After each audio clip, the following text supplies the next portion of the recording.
Again. And we are live. Sorry for the delay, folks. This took me a little bit longer to set up than I thought it was going to, mainly because my internet's a fucking pain in the dick. So is my computer, though. So, ancient technology and all that. Anyway, I got Opinions Hurt today with an interesting name like that. You know this is going to be fun. How's it going, man? You know the funny thing about opinion. The funny thing is about that name is it's true because a lot of people do get butthurt over opinions today, which is kind of an ironic statement considering opinions are like assholes and everybody's got one. Yeah, I was kind of on the fence about it because Harmful Opinions. He's a pretty big name around these parts, and I was like, well, fuck it, let's go for it. So fuck it, run it. I mean, it's catchy. It's catchy.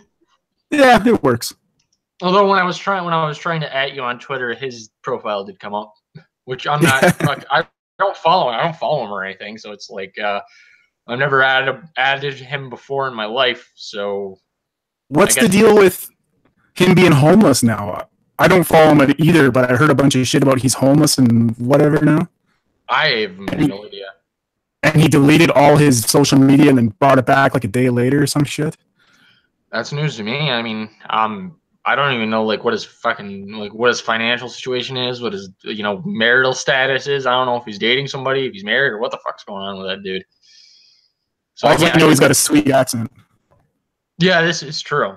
This is true. I'm one of the downsides of being a Yankee. If you don't have a Southern accent, it's all the same to everybody else. Yeah. Or being a Canadian, everybody expects that Oboot accent to come out, and when it doesn't, it's like, oh, you're not really Canadian. It's like, no, not everybody has the same accent. God damn it. Yeah, it's all hillbillies here. The West Coast is like, I'd say they have more of a American, I guess you could say, accent. Not so much hillbilly, but just they sound more American. Yeah, Alberta, where I am, is more hillbilly. And the further east you go, it gets more like Native and French and Newfie. The JF area. Yeah. I challenged him to a wood chopping competition because I use like where I live, I just use a wood stove for heat. I don't have a furnace or anything, so I challenged him to a wood chopping. No oil or anything? Just straight up wood? Straight up wood, man. That's nice. I'm a really big fan of wood stoves. Yeah, it gets like right about now. It's because it's not super cold. It gets ripping fucking hot in here, so I gotta kind of watch what I do. Yeah, I made a few mistakes back when I was living. Not where I am now. I'll just say that I was dating somebody at the time, but we had a decent sized place to live. It was like it was 2 bedrooms, so it was a decent size, and I had a wood stove in it, and I made the mistake of loading it up way too much oak one time, and that was a bad idea. Yeah, because the oak burns hot. It's nice and dense. Mm-hmm. And also a really bad idea to load your entire wood stove full of it when most of the fucking forests that surround your house are hemlock. Yeah. Yeah, and I use I think I have spruce. I got spruce right now, so it's not terrible. It burns pretty fast, but it's still pretty hot. So yeah, that spruce is a like an evergreen, right? I'm pretty sure we get that around here, but I don't think we have the same genus as you guys do. I could talk about trees all day because I used to be like an avid I looked shit up on them all the time because I had a wood stove, just trying to fucking figure out what to do with it, but. You know what burns the best is pallets for your wood stove. Yeah. Cut them up with a circular saw. The wood they use for those are usually pretty dense, and those burn really nice. Oh yeah, I think they use maybe it might be different there, but here they use white oak, but it's like kiln dried and everything already, so it doesn't twist and pull the fucking staples out and shit. Yeah. So it's fucking. Not only is it white oak, but it's also fucking bone dry, so it burns hot as fuck. It goes right up to with little, which, funny story. I had the girlfriend I was dating at the time. She was, I swear to God, that woman is she could stop a wildfire by looking at it. She was fucking had absolutely no talent when it came to starting fires. I didn't believe her because I had a whole shitload of wood, pallet, wood in the house, to help her start a fire when I wasn't around. And she Yeah. goes, I couldn't get the fire going, even the way you showed me. I was like, all right, let me see what you did. And it's like, sure enough, she went to start and it wouldn't fucking burn. I'm like, woman, what the fuck is wrong with you? I'm cheap. I use at Canadian Tire. They sell these little fire starters. They're made out of sawdust and wax, and Yep. they come in bricks of like 48, and I use those. I'm too lazy to fucking do it with paper and shit nowadays. No, ain't nobody got time for that. No, my wife's always like, start it for real. Like use kindling and shit. I'm like, no, I'm too lazy. No. And if we got a fire pit out by my trailer, and I use gas and diesel mostly to start that one. Oh, Jesus Christ! Don't let the greenhouse people, or not the greenhouse, but the green earth people hear about that. They'll fucking be showing up with a fucking van full of fucking tiki torches and people with bad attitudes. Oh, where I live, man, it's environmentalism doesn't exist around here. I don't doubt that. No, he's still. Hold on, Gabriel Lopez, he, fucking smart ass. He goes, "I live in a tropical country. No need for caveman fire." Yeah, that must be nice. Fuck you, Gabe. It's fucking cold as balls in New York right now. Yeah, it's only like minus. No, it's like +2 here right now. Celsius though, centigrade, not Fahrenheit. Yeah, let me check here. Hold on. Fucking hell. It's like 36 degrees Fahrenheit here. Yeah, it's like fucking 12 here with wind chill. Ugh. Yeah, yeah. Where I live is a. Do you know what fracking is? Like, have you heard of that? Yep. It's somewhat popular in certain parts of PA down by where my brother lives. Yeah, I think New York outlawed it, didn't they? I wouldn't doubt it. I'm pretty sure New York, a few East Coast states outlawed it, but it's big in central and western United States and Canada as well. But yeah, around here it's all frack country, so fuck it. I start fires with used oil if I want to. Which is funny to me because you live. I'm assuming the majority of the township works, in the fracking field at least. Maybe not all, maybe not 100%, but a majority of them, right? Yeah. Whether it's fracking or drilling, like it's all just oil patch, right? Yeah. So, quick question: what time zone are you on? Are you in Mountain Time? Yeah. Yep. So you're on Mountain Time. Okay. So you're in 2 hours behind me right now. So it's 3:30 over there, right? Yeah. Okay. Yep. Yeah, I was just G-Money the Bank asked if it was an early stream, which I usually do these at like 6 or 7, sometimes later, depending on who I have for a guest. But yeah, this is pretty early for me. I think the only other one that I did a live stream with Conscious Caracal. Not gonna fuck his name up again, by the way. I did a live stream with him at like fucking 3 or 4 in the afternoon, which was like fucking midnight for him. Holy shit. Yeah, he lives in some part of South Africa. I think like Cape Town. He said. So he's he's like 7 or 8 hours ahead of me. He's not white, is he? I believe so. Oh god. Oh yeah, he's all over that. I hear it's not too safe to be white in South Africa these days. The way he was talking is like that's more of a rural issue than it is like a city issue, since the area that he lives in doesn't really see it personally. I might be misrepresenting him here, but as far as that's the feel that I got from talking to him about it, because that was one of the main reasons why I wanted to get him on, was to discuss that, because I had heard about it, but it wasn't like up on the details, and I was kind of lazy and didn't want to look into it. So I figure I'd get it from the mouth of babes, so to speak. Yeah, like my family doctor is South African, and I've known him for like 10 years, but I'm too chicken shit to ask him about what's going on, because I don't want to be an asshole. Like, I don't want to be the guy who's like, oh, you just believe everything you hear on the news, that nothing happening there. Or if his family's been negatively affected, I don't want to bring it up, in a professional setting. So I'm too scared to ask him. Yeah. Is he white or is he black? He's white. That's fucking. It's always like it's funny to me, like when people say, white people from Africa, technically being born there, they are technically African, in genealogy, not really in genealogy, but in namesake alone, like American, Canadian. You can be any color you want. You just happen to be born and living in whatever fucking country it is. Yeah. So it's like, I'm South African, motherfucker. You're pale as a piece of paper. Yeah, but I live in South Africa. It's like, all right, one of my best friends, he's white, French, and he was born in Burkina Faso, which is in like kind of like the Ivory Coast area around Nigeria. Yeah. And he was born and raised, I think he lived there for 15 years. Damn. So you wouldn't think looking at him because he's like 120 pounds soaking wet, thick French accent, but yeah, he's African citizen. African citizenship. Yep. Does that get you victim points with the SJWs? I'm not sure how that works. Maybe, but the white skin kind of trumps everything, especially because he's a guy too. So. Oh, is he straight? Yeah. Oh Jesus, he's basically Hitler. Yeah, just like the rest of us.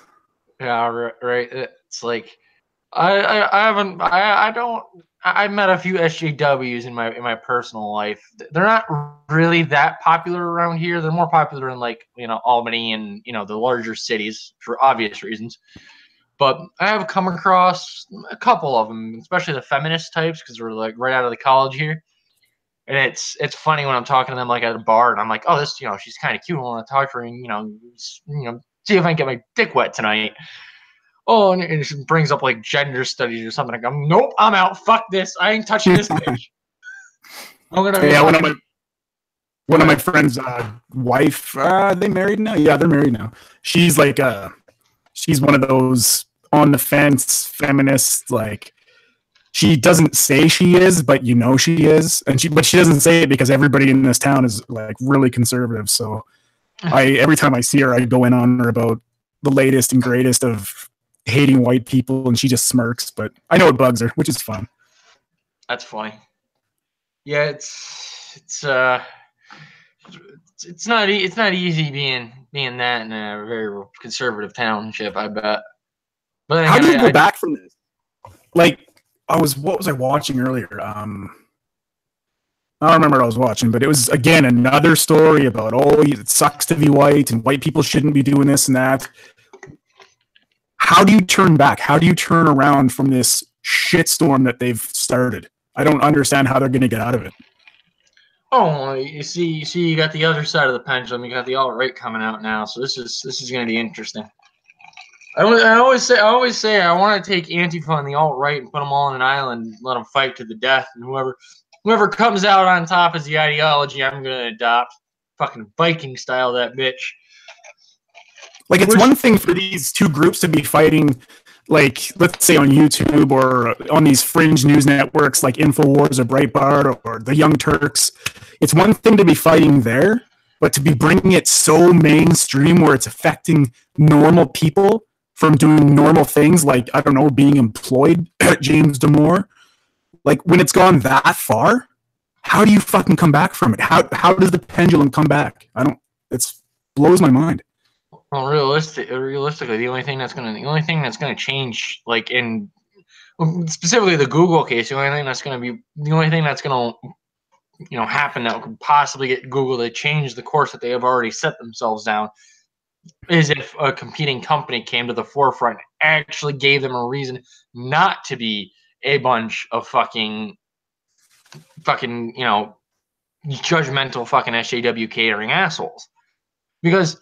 You fucking Google and Facebook and all those companies, they're still a company. They're still focused on the bottom line. So they're just assuming that they're assuming that SJW culture and fucking being ultra sensitive towards everything is the norm, is common, is the lowest common denominator. When in reality, they're just a really loud minority that everybody else that's not them can't fucking stand. Yeah. And their opinion happens to be the popular one right now, which... Yeah, but blows my mind. But to be fair, like it's only popular to people that can't think for themselves. Like anybody that's standing outside of this. Like I work in construction. Like all of the people that I work with may not be a Republican by name, but they are generally far more right-leaning than your average college student. Blue-collar workers, been doing it their whole fucking lives, were never coddled by mommy or daddy, had to work for everything that they own, and lo and behold, they have a more right-leaning opinion than your average college student. You know, aside from the indoctrination not happening. And like these people will be the first ones that whenever they hear about you know, like a school shooting or like the fucking whole Battle of Berkeley thing. When I remember when that first came out, and all the people I work with are like, I didn't realize it was that bad. It's like, yeah, it's that fucking bad. Yeah, I mean, around here, like, same as where you are, mostly conservative. Everyone has an industrial job. Like, we're all working in the oil patch, which really sucks. And we get a lot of shit for it from all sides, like the government, the environmentalists, whoever, you know. We'll actually have, it doesn't happen very often, but environmentalists will come out to the leases and try and not so much shut it down, but kind of make us think about it, I guess you could say. We don't give a fuck though. But kind of like being in this bubble of conservatism, looking out at the rest of Canada, especially the West Coast and Ontario, and then looking south towards California and New York, and it's like, holy fuck, the world's gone upside down. Oh yeah. And the worst part about it is I live in New York, so pretty sure the choir on when it comes to New York, but a lot of New York and the upper sections, when you start getting like towards Albany area, which even Albany in of itself is, you know, pretty liberal, but it's also a major city. It's the capital after all. But a majority of the northern section of the state and all of the rural country areas, they're pretty much majorly freaking conservative Republican. Like, that is it. Being a liberal and living in this area means one of two things. Either one, you're really young and still in college, or two, you have a vacation house up here and you are actually from either New York City or New Jersey. Like, guaranteed almost every fucking time. And the worst part about it is New York City, since they have almost half of the population of the state living there, everything that gets voted in New York City affects the entire fucking state. Yeah. Well, same thing with BC. Like, I lived in Vancouver for most of my life. My son just turned 10 years old. And I keep telling him, because he asked me about college and what he's going to do for a job and all that, and university. And I say, look, you're going to get a trade. You're going to be a welder, or you're going to work in concrete. You're going to do a trade. You're not going to these universities. And he asks why. And I don't really tell him because he's too young to understand, but I'm kind of gearing him towards the trade route because those jobs don't go away. Tell me what you're going to do with your feminist fucking history degree in 10 years. Those people are called food. Like, there's no fucking future for them. And it's starting to creep closer to me. Like, in the Okanagan, the superintendent of schools released a billboard that says she's benefited from her white privilege and she's going to do more to fucking whatever.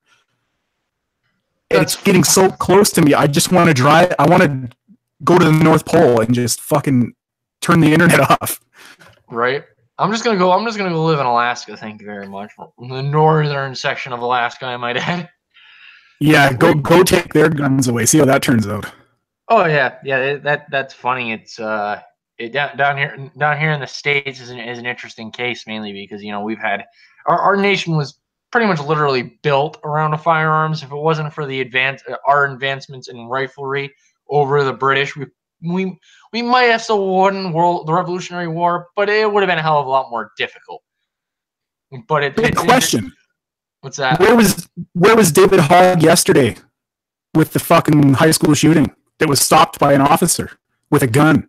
Well, you see, that doesn't fit the narrative. So he was doing what any good person that's pushing a narrative does. He was hiding and avoiding the situation entirely. Fuck that little puke.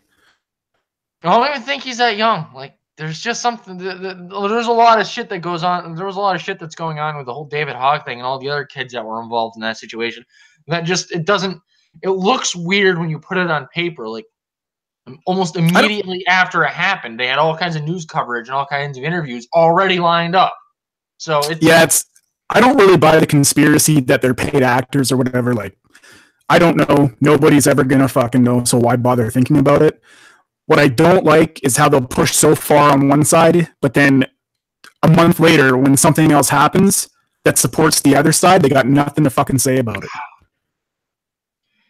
Oh yeah, well of course it's a paradigm, not a paradigm, but it's a dichotomy here because you have there's such a strong division between people that are pro gun and people that are anti gun. Me personally, I'm pro Second Amendment to the almost literal extent, but it's funny when people, especially the people like David Hogg and the other especially teenage high school era particularly leftist people start talking about gun rights, because majority of them never fucking even touched a Nerf gun in their life. They don't understand firearms, and you want these people to make fucking legislation about it?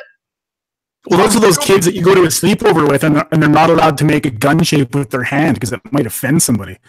Like, motherfuck. That's what my kid's dealing with right now, going to sleepovers, and he can't wear a Deadpool t-shirt because the Deadpool's got guns on it. You're fucking kidding me? He's 10 years old. Of course he's going to wear a Deadpool t-shirt. Of course, yeah. He's a fucking 10. He's... Let kids be kids. He's a 10-year-old. He might have some inclination of a negative connotation behind firearms, but to him, it's just fucking Deadpool. That's all he cares about. It's a comic book character that he likes. Like, let the kids be fucking kids. The point of being a kid is being fucking oblivious to the rest of the world. Like, when you are a child, you are pure innocent. You don't know about any of the in or out workings of the human condition, all the negatives and the positives. You're just living life how the fuck you want to live it. And that's the way it should. He phoned me the other day and he says, "Dad, my teacher says that I'm not allowed to wear my Deadpool t-shirt because the younger kids might be scared by it." And I said his name. I said, "Son, your teacher's an idiot, but you have to listen to her rules." Yeah. So as stupid as I think your teacher is, and I maybe I shouldn't talk to him like he's a little bit older, but he's got to learn now because the world he's going to grow up in is going to be fucked, and he needs to grow a spine real damn quick. So I told him, as much as your teacher is stupid in this with this point, you have to listen to her because right now you're at an age where you're learning how to obey rules. I said, when you get older in high school and things, you can start challenging your teachers intellectually, but for now, you're not allowed to wear the t-shirt at school. I don't care if it's right or wrong. I think it's stupid, but just listen to your teacher. Yeah. So hopefully he'll get it by the time he's a teenager. Yeah, I mean, brain development's an interesting topic in of itself, especially with there's even a disparity between the sexes, for Christ's sakes. But it's some of that. a lot of people don't. My sister included. We butt heads on this topic on a regular basis now. But it's funny. Not really funny, but it's an interesting observation from the outside in, because when I was younger, I was given more and more responsibilities as I got older and older, like what you're supposed to do. So that way, when they're 18, they understand the concept that everything you do is going to have a consequence.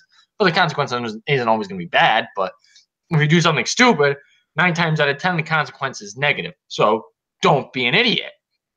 It's something that you need to teach. You don't need to teach them one day. It's something that you develop over lifetime, and spread out over, especially their teenage years when they're starting to actually get more responsibilities like driving and whatnot. Well, if you don't teach them responsibility early, and that's why there's such a big difference between farm kids and city kids, right? You don't see farm kids dying to hair purple and wanting to cut their dicks off when they're 13. Because they actually have real shit to worry about, like helping my dad load the fucking truck for the guy coming to pick up the grain in 2 hours. They got things to think about. It's people that have lazy minds and lazy lives that get sucked into these groups like feminism and sexism and racism and all this shit. It's because they got nothing better to do. Their lives suck. That's why they do it. And when presented with an idea that might actually challenge their whole worldview, they use the tactic that was taught to them so diligently by the professors. They point and call it some form of ist or ism. That's racist. That's sexist. No, it's the truth, and you can't handle it. The truth doesn't care what the color of your skin is. It doesn't care what's dangling or not dangling between your legs. The truth is the truth, and sometimes the fucking truth hurts. Get over it, Buttercup. The reality, like reality and truth, is a cold bitch that will kick you in the nuts every chance she gets. And the sooner you understand that, the better off your life will be. And like I see Gabriel and G Money saying, most of the successful people they know in their lives are conservative. That's been exactly my experience. When I was a teenager, I was liberal because I was an idiot, because I was lazy, because I wanted everything handed to me. I wanted to take life the easy way. And then once I got a job and I realized, hey, I kind of like working and making money, and I got a better job, and every time I switched jobs, I improved, and now here I am in a pretty fucking comfortable spot in life, and I'm conservative. A lot of people that I'll use the college student as an example. College students usually, not always, depend. Really depends on the college student in an individual sense. But for the sake of hypothetical, we'll just say college students in general. The reason why college students and trade workers have such a disparity in the way that they think, college students being usually liberal and tradesmen being usually conservative or more right leaning. Like myself, I'm a libertarian, but I do lean right. But that disparity exists not because the college students are more quote unquote educated. It's because the college students have been indoctrinated and the tradesmen are just trying to figure out what they need to do for their job. They want to work, they want to get paid, and they want to keep their paychecks, not give it up to the government so the government can dole it out to other people as they see fit. So that really breaks it down to the fundamentals of life, which are food, shelter, water, and sex. Those are the 4 things you need to satisfy in life. And a feminist fucking theory degree doesn't satisfy any one of those 4 things. Yeah, but a trade will satisfy those. Oh, definitely. You get the guy that's like, oh, I took my feminist studies class because I thought it was going to get me laid. Yeah. Your mere presence causes a barren womb. You fucking hair dyeing son of a bitch.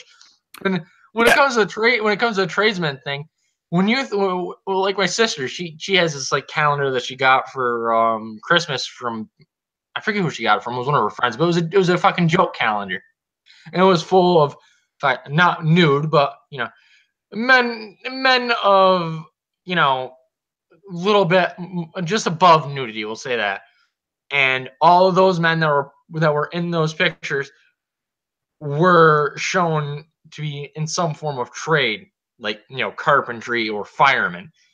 It's like women don't want most women don't want the guy with the straggly beard, the tweed suit, who has a philosophy degree and has some form of long drawn out diatribe about the meaning of life.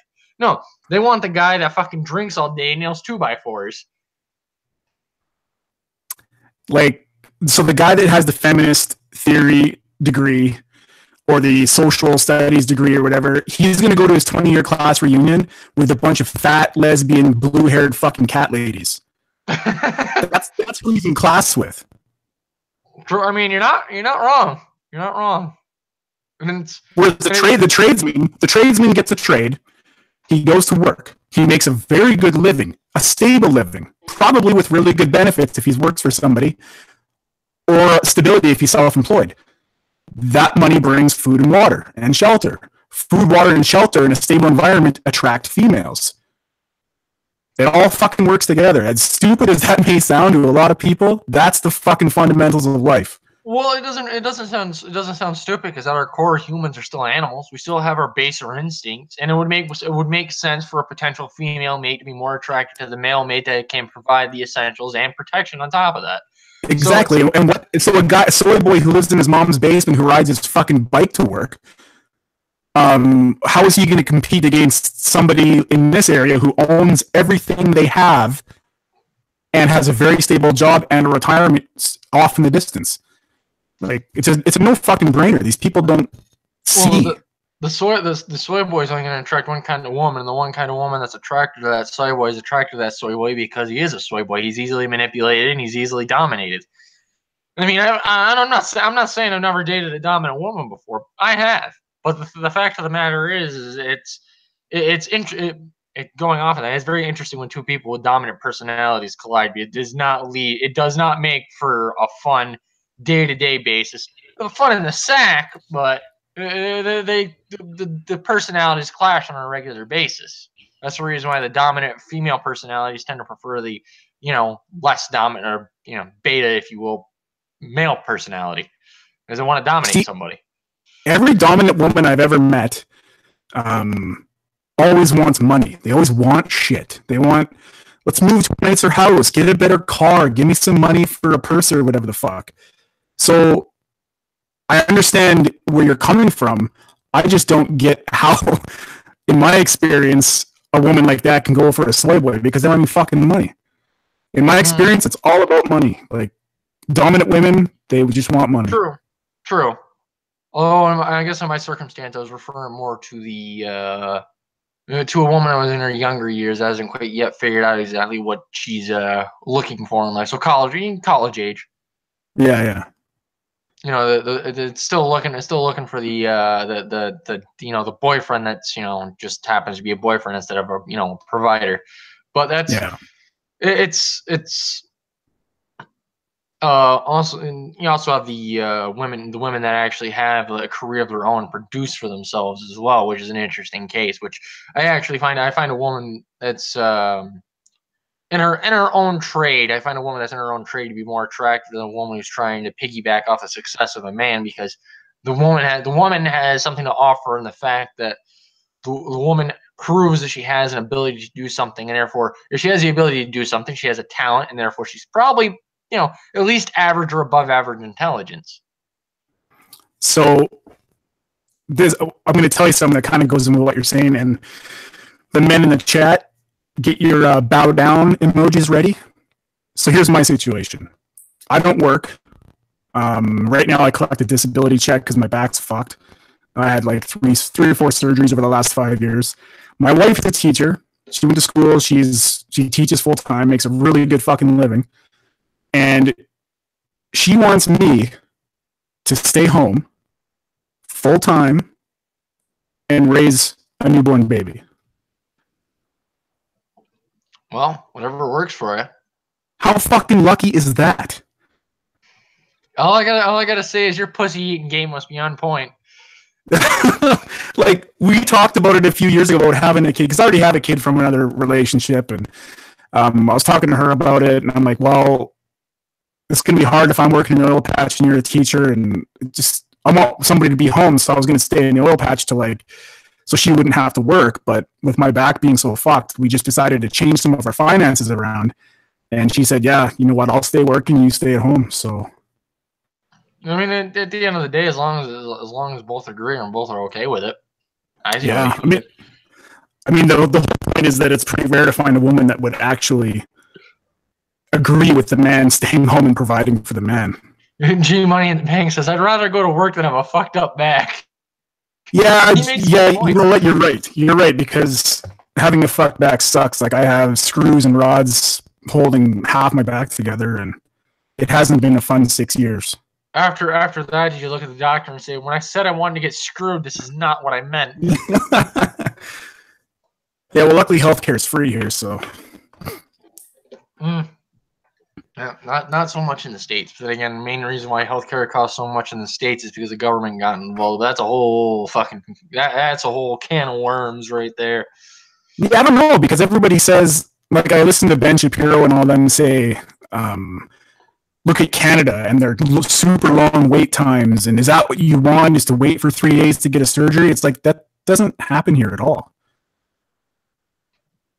Like, I don't know how your healthcare system really works. Like, I'm not going to comment on whether ours is better or not.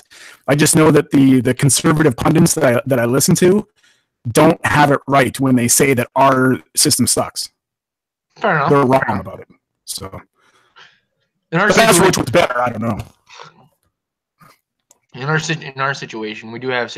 I do know in this area, especially there are people that do come down from Canada to. Like Albany Med and whatnot for the because the difference.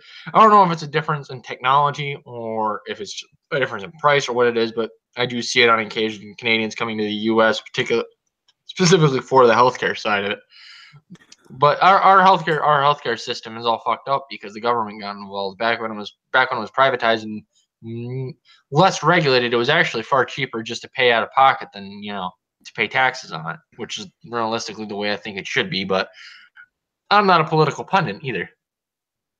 Yeah, they might be going to the States for like special treatments such as MRIs or certain surgeries you can't get in Canada. Like for my back, I would either have to go to the States or Germany to have like a Teflon disc put in. And they don't do that in Canada. So maybe that could be why, like medical tourism. But as for like basic things, I can't see the justification for crossing the border. I'm not too sure. G Money in the Bank says Canadian healthcare got declared a violation of human rights, and they had to open it to private competition. So in the big cities, they have like Edmonton would be the closest one to me. They have private clinics. They have private MRI, which is where I went to get my back checked, because to wait in a hospital for the MRI was like a 6-month wait. So maybe that's what they're talking about.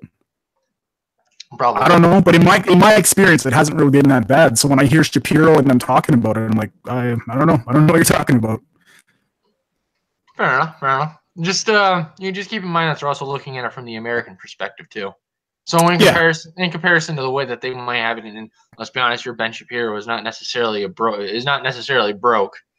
So no, and if he comes to Canada, he can get a private clinic anyways. So yeah, fair enough. It's but I'll use an example because I'm not too up on the healthcare system as a whole. But when I had an abscess tooth because when they pulled my wisdom tooth out of my bottom right side, the surgeon didn't get all of it, so I ended up with a fragment left in my gum and I ended up getting infected. So I have an abscess tooth. My fucking face is swollen right up. And I can't just go down to, the local pharmacy and pick up a bottle of penicillin, which is what I needed. I need antibiotics, but you need a prescription to get antibiotics. So I had to go to a clinic and have a doctor come in. I paid $100 more or less for a doctor to come in, take one look at me and say, yeah, you need antibiotics. And he asked me, despite the fact that it was on the sheet that I do not have any known allergies to anything medical. And he goes, oh, so are you allergic to penicillin? No, I'm not allergic. Just give me the goddamn penicillin. I ended up paying $100 to get a prescription for penicillin. The bottle of like fucking 40 tablets cost me like $5. Holy. Ridiculous. So G Money says, imagine the 6-month wait for MRIs for brain cancer. So in that situation, in my experience, I can't speak for every hospital in the country, but in my experience, they run the MRI department on a triage system, which means it's worst case first serve as opposed to first come first serve. Same as like an emergency room. So my back, I can still walk. It's not life threatening. Whatever. I'm going to be pushed to the back of the line. Somebody with brain cancer, especially if it's like a terminal form of something that needs to be checked, they're going to bump somebody for that person. Now, that is specific to the hospitals that I've had experience with. That might not be for every hospital, which could also play into the whole human rights violation thing that you mentioned earlier. So that could be the difference there. Yes, you also have to keep in mind that you were from a more rural area than, densely populated, which doesn't make a massive difference. Well, but our hospital here, my fuck, is it tiny. Oh, from the people that are here, like there's I'd say there's about 80,000 people here now, and our hospital is not designed for this. Not designed for that level of population? No, our hospital is like a fucking medical clinic. How many floors is it? 4, I think, but it's like what could I compare it to? It's like a little office building, basically. Shit, we got a full size medical center. We have a full size hospital here in the city that I live in, and that's only a city of about 10,000 people. Yeah, the hospital, it has everything. It just doesn't have enough staff or rooms for what is required. Like they're building a new one, which is fucking huge, but that's not supposed to be open for another 3 or 4 years, I think. A large project like that takes time. Especially, especially, I'm assuming they're probably working under, whatever the state standards are up there, considering it's a hospital. So It's going to take even longer under that circumstance. Yeah, this town definitely needs it though, because that hospital, oh my god, I've been in there 3 times for 3 different back surgery recoveries, and every time it sucked. Like the first times, a guy died beside me. They didn't have enough. Yeah, they didn't have enough room in the palliative care, so they put this old guy beside me in surgery recovery, and he was obviously dying. I could tell that, and I'm not a fucking doctor, and he died beside me. A nurse, this dude's dying. Like, I don't have a medical degree, but yeah, he smells like he's dying. So they come in, and he's like he's in fibrillation, and he's fucking foaming at the mouth, and he's just spazzing out. And they closed my curtain, and all the doctors and nurses rushed in, and the family was there, and they kicked the family out, and they said, "We need to get this guy going now." And I don't think he made it down the hall, but yeah, he was done before he even left the room. Yeah, that sounds all right. I mean, he said it was an older gentleman, so it was probably it was his time. Yeah, I was about to say he's probably on the doorstep anyway. I mean, not saying he deserved it, but it's like, fair enough. Old age gets us all. Well, that's why he should have been in palliative care, because that's where old people go to die typically in the public system, is to a palliative unit, so they can die with some fucking dignity. Yeah, but they stuffed him in surgery recovery with me, and like, holy fuck, I feel bad for the guy. Yeah, not to mention the fucking family too. Well, yeah, I would have been pissed if I was them. Like, you're putting him where? What? That doesn't make any fucking sense. Yeah. Oh, I'm sorry. Yeah, I know how you Canadians are. Sorry, eh? No dude about it. No dude about it. I noticed, I see Booberly in the chat there. I noticed on Twitter, you guys were having an interesting conversation. And I just had to ask, what's your price? Oh, the fucking dick sucking thing. I don't know. It really depends. Like, I'd say everybody's got a price. Like, I don't know. I'd have to be like presented with a dollar amount, like on the spot for me to be like, yeah, I'd do it for that. Like, I know exactly what my price is. The first thing that comes to mind right now is $100 grand. $100 grand? Fuck yeah, I'd do it for $100 grand. I don't think I'd do it for $100 grand. I guess I'm a cheap date then. $300,000 is what I need. That's an oddly specific number. That's what I owe on my house. That's what's left owing. So. Okay, that makes sense. That makes sense. I would suck a dick for 5 minutes if they pay off my house. You pay off my house, I will suck your dick. You can't finish though. If you're gonna finish, it has to be on my shoulders or back, not on my face. Not the face. No, not the face. It was funny that she mentioned that. It's like, I totally forgot. Like, the fucking chat and everything comes up when the stream's done. And Talus, somebody who I don't know if you came across him yet, probably not in your travels, but he used to watch Worski Live a lot back when Worski Live was still before Worski Live became what it is now. Yeah. But he was he would commented on one of the live streams I had. I can't remember who. I think it was Conscious Caracal. But he said more or less, like, I can't believe this top chat shit. I had to move all the way down to the bottom of the page just to leave a comment. I'm like, oh shit, I forgot that shit gets fucking saved now. Yeah, I took a break from G Money, hundreds of millions. Yeah, I guess it depends on who you're stuck. Yeah, right. I took a break from Worski. Like, I watched him a lot in like 2016 when he did a lot of stuff with Chris. And then once Chris kind of left, I kind of took a break from the whole scene, I guess you could say. And I was under a different name at that point too. Like, this is my, I don't know, 4th fucking channel. So I got you. I think I started watching Worski around probably mid 2016. Yeah, like right when all the feminist bullshit was starting to blow up in the Trump campaign and all that stuff. Yeah. Yeah, exactly. 2016 when the Worskies were still good. Viral Bunny's fucking throwing shade in the chat. It's not entirely false though. We can get back to that in a second. I gotta use the bathroom real quick. I'm about ready to piss myself over here. Sure.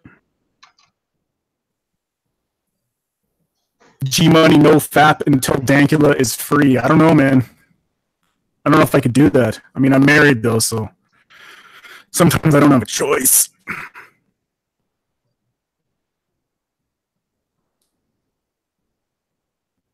Every day's overly offensive there, Max. Every day. Like viral back then when Worski, he just seemed to give a little less of a shit. Now the production's getting too big, I guess you could say. I don't know.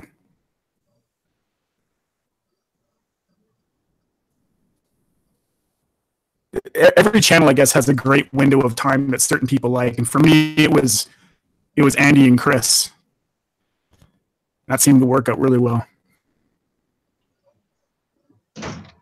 Oh shit! Oh, what's the fucking? What's the fun stuff I missed? I was just talking about Worski and how much of a fag he is now. Andy's always been a fag. Those are my words. Those are my words, not anybody else's. The last time I called Andy a faggot, the fucker banhammered me. Really? Oh yeah. I had an account with my actual name for like forever ago, and then Worski started his Worski Live thing. I think it was like second or third one, and I got banhammered by him for calling him a fucking faggot. I haven't been banhammered by anybody on YouTube yet, but on Twitch, I would go into these girls' streams and I would say something like, wow, a girl who's not showing her tits off. This is amazing. And they would ban me for that, which I don't know why. It's giving them a compliment. Because later they are going to be showing their tits. Yeah, there were bitches on Twitch. Twitch has a reputation of itself. Booberly is correct. I have been banned twice. However, this account that got banned got unbanned. Well, are you a mod in Andy's or the Kumite or anything? I'm a mod in Andy's chat now. I used to be a mod in the Kumite for quite a while until Tonka took everybody's wrenches. One of the tools that comes out of a toolbox. Fucking A. I started watching Kumite like 2 weeks before that happened. And all of a sudden I had a wrench. I was like, what the fuck? I don't even know any of these people. Right. Maybe it was because I was a sponsor. Like I was one of the first sponsors, I think. So I think that's why I got it. Yeah, that sounds about right. I know me personally, I think I have a majority of people that show up on a regular basis to my chat have been wrenched, in case you couldn't tell. It's one of those things where, all these people that are in right now, I know on a, not personal level, but I know offhandedly through the internet in some way, shape, or form. But yeah. It to me, like, even I'm not a big fan of when people like fucking spam the same thing over and over and over again. Like, I don't like it. You could say all the fucking alt-right, anti-Jew, Nazi shit that you want. You could say all the SJW shit that you want. I don't care. Like, I don't get paid enough to give a shit. But I don't want to see a fucking wall of fucking ovens and stars either. So another thing I wanted to clarify with you from Twitter, your comments about punk and metal. Yes. Do you recall? What do you mean by that? I was on YouTube last night. I was just letting it play through, and it goes through some weird stages. And I noticed it was playing a metal cover of the song Havana by whoever the fuck that chick is. You know what I'm talking about? It's a really popular pop song here in the States, but every now and again I listen to pop covers because they're fun. But it was like here's a metal cover of Havana and it's Pop Goes Punk. It's like metal and punk are two different things. I'm not saying one's better than the other. Personally, I'm more of a fan of metal than I am of punk, but I like punk every now and again. But it's like punk and metal they're not exclusive terms. You can't interchange them. You can't say, oh, Bad Religion is a punk metal band. No, they're a punk band. It's the words exist for a reason. Use them properly, please. Yeah, I can agree with that. I wasn't quite clear on what you're meaning there. I just wanted to get some clarification because it's such a fucking hot topic, Oh, is it really? Yeah, no. I'm just a huge music fan, so I saw the word metal. I was like, fucking sweet. What's he talking about? Oh, me? Oh, I'm a fucking avid music listener. I listen to everything though. I had all the guys at work get like they don't understand it because majority of them listen to country exclusively, but some of them have they branch out to like rock and pop and whatnot. But it's like when I play the fucking radio on my phone, it goes through and like it'll go from metal to country to soft rock to fucking yeah. I think it even plays Tech Nine every now and again and like fucking DMX and shit like that. I listen to just about everything, but my cornerstone of my listening is mostly metal. So you'll be sad to hear that Slayer's retiring this year, then. Yeah. I mean, I'm not really sad. I expected it sooner, to be honest. I expected it after what the fuck's his name? Hanneman. Jeff Hanneman. I expected it after Hanneman died. But I wish they would have retired after God Hates Us All. That was the fucking best album ever. Oh my god, I think that was the first album my older brother ever owned, and I remember listening to that when I was like fucking 8, and that was my world back then. Well, it was supposed to be released on September 11th, 2001. Was it? Yeah, but they pushed it because of the whole Twin Tower thing. I don't know, that's a pretty fucking badass time to release an album like that. I mean, I have God Hates Us All tattooed on me. That's fucking awesome. That's pretty brutal. That was the first thing I talked to my wife about when we met like 6 years ago. We met on Plenty of Fish, and I said, like, she comes from kind of a religious family, and I said, well, I have God Hates Us All tattooed on me, and she's like, what? And I said, yeah, so that's gonna be a problem with your family or anything. Like, let me know now so we can fucking stop and like end this. Oh yeah. And she seemed like she doesn't care. Yeah, my ex, one of my exes, she had an extremely. I have a list of exes that are very diverse, but her family, she wasn't really a religious person. She was just kind of like, yeah, it is what it is, whatever. And she was a little bit spiritual, I guess you could say. She was into the whole fucking, like fucking sea salt fucking lamps and shit like that. And I just, but anyway, besides, she I had like 2 or 3 Bad Religion shirts at the time. Like the one was with the classic Bad Religion where the cross, the cross out goes through the cross, and the one from the album Suffer, and then I think I just had one that just said Bad Religion on it. I think that was, but I was wearing the one with the cross, crossed out, and I was on my way, I was meeting her to meet her mother, and she was, you should probably change. You should. I'm like, why? And she goes, my mother's a little religious. She's not going to appreciate that. And I was like, sweetheart, if your mother is expecting me to be a good old Christian boy, she is going to come to a very, very dark realization really quick. Yeah. Which I'm not. Well, I'm not a religious person, so it's not like I'm a Satanist or anything. I like to stoke the fire though, so I text this off to Optic Decay because I like his art style.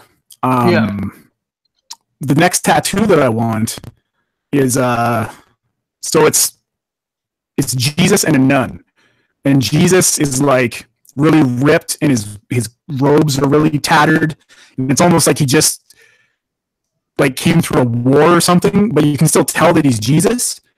And then a nun is in front of him. The nun is like super hot pinup girl with the typical nun clothes, but they're really skimpy, almost like a stripper would wear. She's not totally naked, but it's almost naked. And Jesus has a staff, a wooden staff going up her ass, and it's coming out her mouth. And then he's got another short stake going through her neck sideways, so it forms like a cross. And he's holding her up to God in like approval, I guess you could say. I think that's kind of the word that I see in my mind is like, is this good enough for you now or something like that? That's kind of my next tattoo that I want. That's a pretty fucking badass idea. I might actually draw that now that you mentioned it. Finding somebody to draw that is fucking hard, man. Oh yeah, I mean, yeah, I'd do it for free, but it's probably not gonna look like what you want it to look like. I mean, I'm a halfway decent artist, but I'm not a fucking mirror. I have my faults, so I will admit that.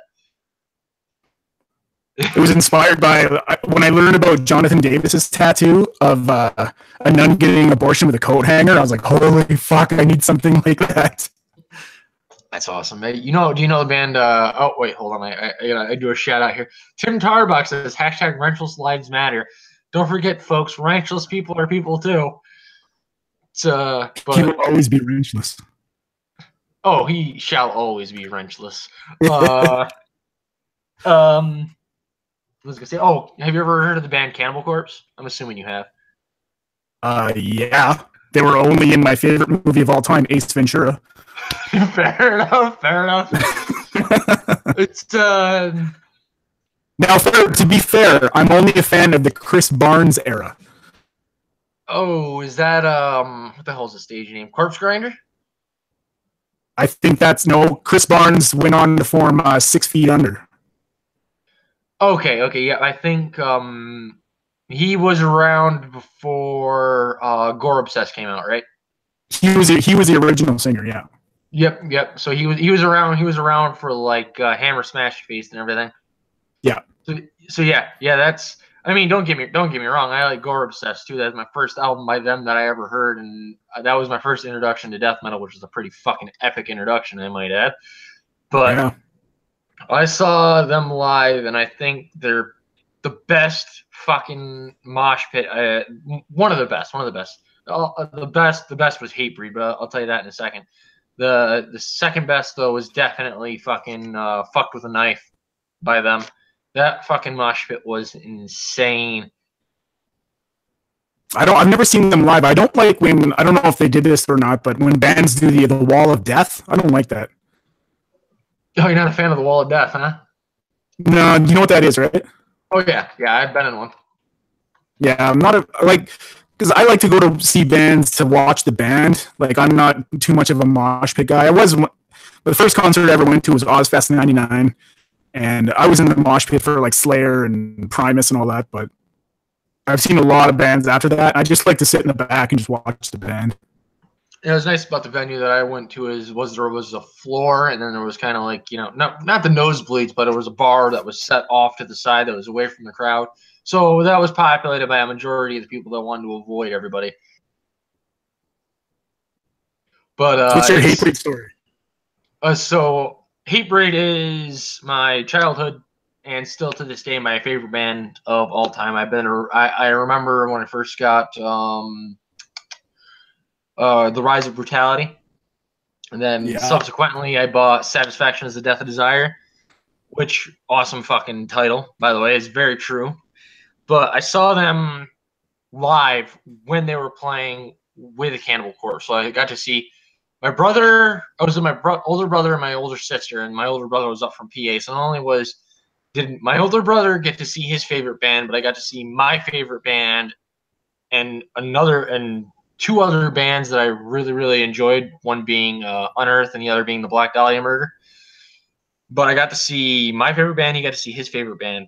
But Hatebreed played Destroy Everything, and there was a support beam in the middle of the fucking concert area, in the middle of the floor area that, you know, ran up to the one of the I-beams that ran across the middle of the building.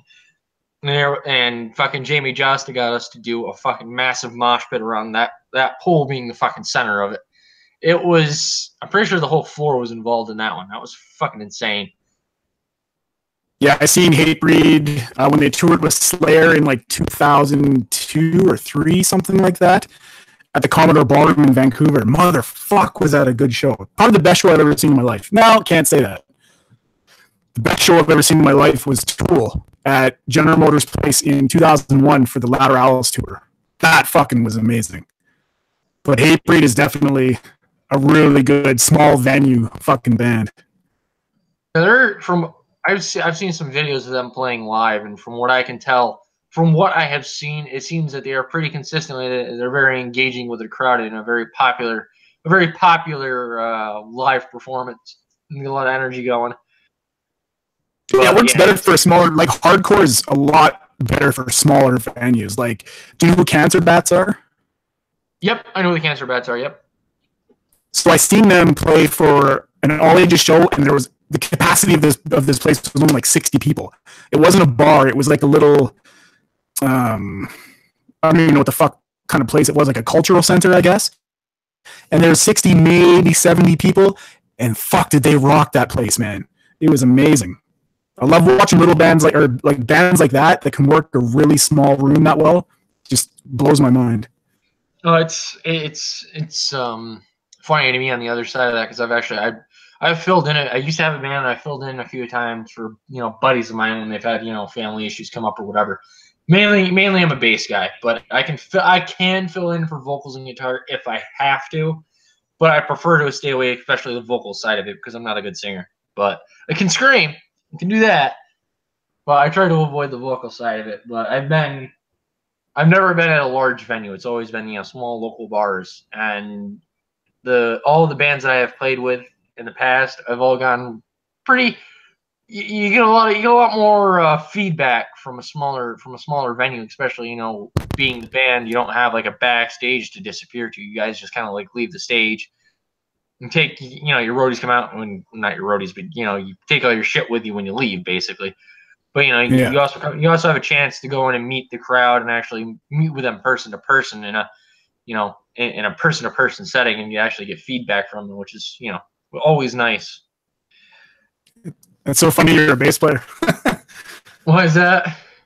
I played professionally for like 4 years. Bass? I was in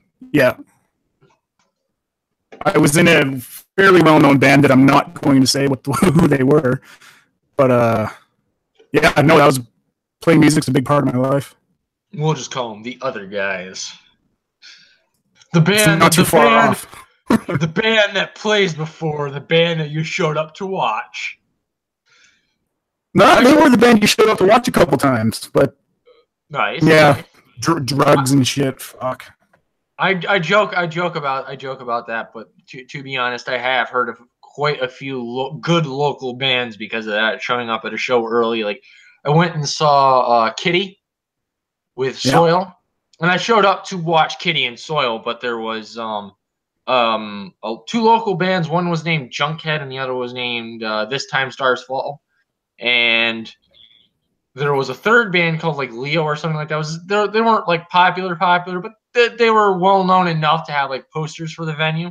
So not popular, but well known enough. And then there's Soil played before Kitty, and then Kitty was the ending show. But I saw both Junkhead and This Time Stars Fall were incredible fucking live shows, despite the fact that Junkhead was more like hard rock and This Time Stars Fall was more of metalcore. Well, Max, is this better? Is it my mic that's grossly offensive? Is it better now? Yeah, I'm assuming it's yours. I mean, I don't hear it on my end, so.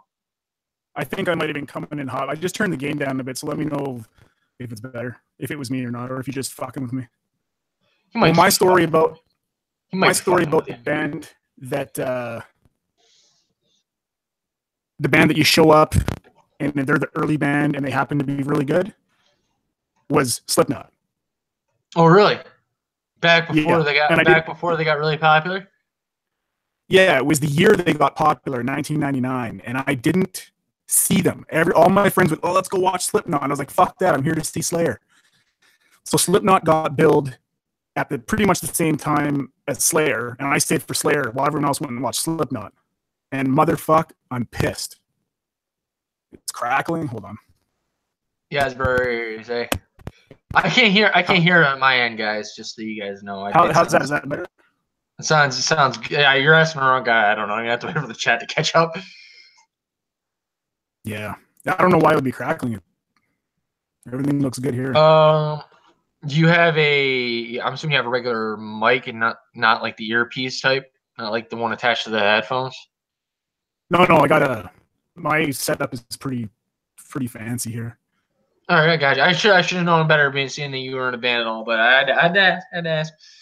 But yeah, in regards to that, like I'm not a fucking huge Slipknot fan, but I still fucking headbang when like Sick and Wait and Bleed come on. Like I'm not one of those people who's like, oh, Slipknot sucks. But I do have a somewhat funny story back in high school. I was wearing my Slipknot shirt that I got from my older sister, and I think I was in 10th grade, 11th grade. But regardless, I was in art class like I usually am, and this fucking ninth grader comes up to me. She was sitting at the table, and I noticed she'd obviously noticed I was wearing a band shirt. She kept looking at it, and she asked me, Slipknot, so that's like death metal, right?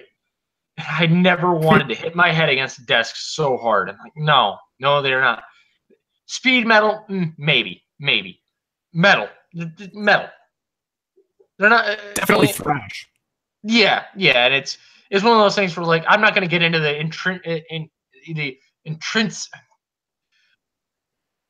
fucking just cabal of fucking web and weaving that makes up what defines a metal genre as a metal genre. But we'll say for the sake of everything, it's metal. Yeah. She had a dumbfounded look on her face, and most people I went to high school with were all into fucking pop and hip hop anyway. So metal to them was for the Satan worshippers. But I do have a question to ask though. Seeing as you're from the Canada, do you know of the band Evans Blue? Yes, I do. Fucking love Evans Blue. Even after I can't think of the guy's name, but even after the original lead singer left, I still love him. Like they picked one hell of a fucking guy to replace him. I'm not a huge fan of that style, I guess you could say. Yeah, I guess judging by what you told me, you're more of the heavier side of it. Well, that being said, I'm going to the Mile Zero Meltdown featuring Shinedown and 10 Years, which is one of my favorite bands. I can't stand Shinedown, but I love 10 Years. They're so good. What's yours who Shinedown, which reminds me of something else I gotta ask you later. Tim Tarbox, actually, Bryan Adams, as a Canadian, he's actually it's required to know him. He's actually in the birth room when every child is born. He signs off on the certificate. To be fair, I bought my first 6-string down at the 5 and Dime. I played it till my fingers bled. What year was that in? I don't know. I'm not fucking Canadian. I don't fucking know. Because I don't think you were born in 1969. No, I wasn't. Actually, I got my first guitar. I got my first guitar when I was 12. So in 2003. I got my first bass was 1996, I think, and it was a Ibanez Roadstar 2 from the 80s. It was a piece of shit. Ibanez doesn't make bad. I'm not the biggest fan of Ibanez, but the stuff they make isn't too bad. Well, the stuff they make, like the newer stuff, is really nice. Like I'm a big fan of the Sound Gear series. I usually play Sound Gear 5 strings. Mm-hmm. And those are my favorite. Have you ever heard of the band called Straight Line Stitch? Yeah, I've heard of them. I couldn't say a song by them though. If you, I'm a big fan of one of their bassists because I think since I started listening to them, they've changed guitarists and bassists left and right. I think they're like a 3-piece band now, which is basically non-existent to me at this point. But if you look up the song "Remission" by them, when you get a chance, the bassist in that band is fucking amazing. I mean, he's not like fucking epic level, like Primus level bassist, but considering the band was still young, he showed very good signs of a lot of potential. And he played with a 6-string, I do believe, which is I'm a classic 4-string all the way. Not a big fan of the added strings when it comes to bass, but to each their own, I suppose. Chat, let me know if my mic is better. I just restarted my voice meter, so let me know if it's not as shitty. Speaking of bass players, though, I just discovered Ryan Martini from Mudvayne has a new band, and it's a 3-piece fucking like prog rock band. Really, I have to look into that. I like Mudvayne's. I like Mudvayne's bassist. Good stuff. What the fuck are they called? Still crackling, motherfucker. Yeah, it's probably just a connection. Goddamn Canadian internet. It's Andy. Andy's in the fucking water, man. He's sabotaging us. They're called Softening the Glare. Softening the Glare. I'm gonna write that one down. Just Softening the Glare. And they're fucking amazing, man. I just found them yesterday. You have to know fucking Five Finger Death Punch. Not a fan. I don't mind him. I don't mind him. But as you know, the lead singer Ivan Moody has had several other bands beforehand. One of which was a prog rock band by the name of Ghost Machine. No, I didn't know that.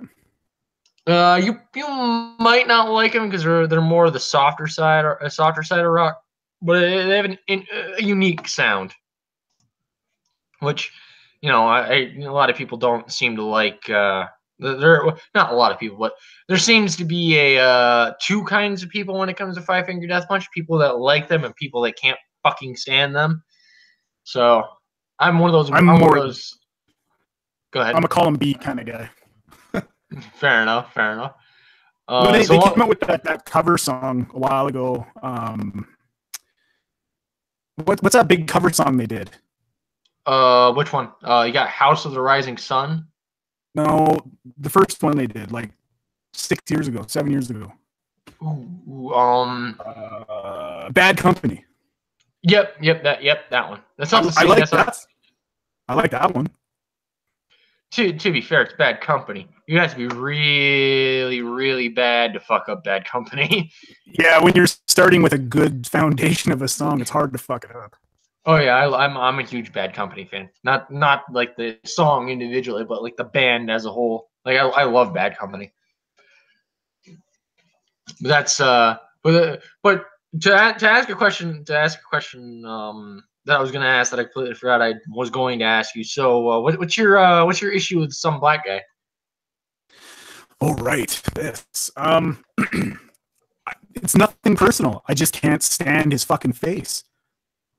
That's all it is. Okay, fair enough. I was expecting more.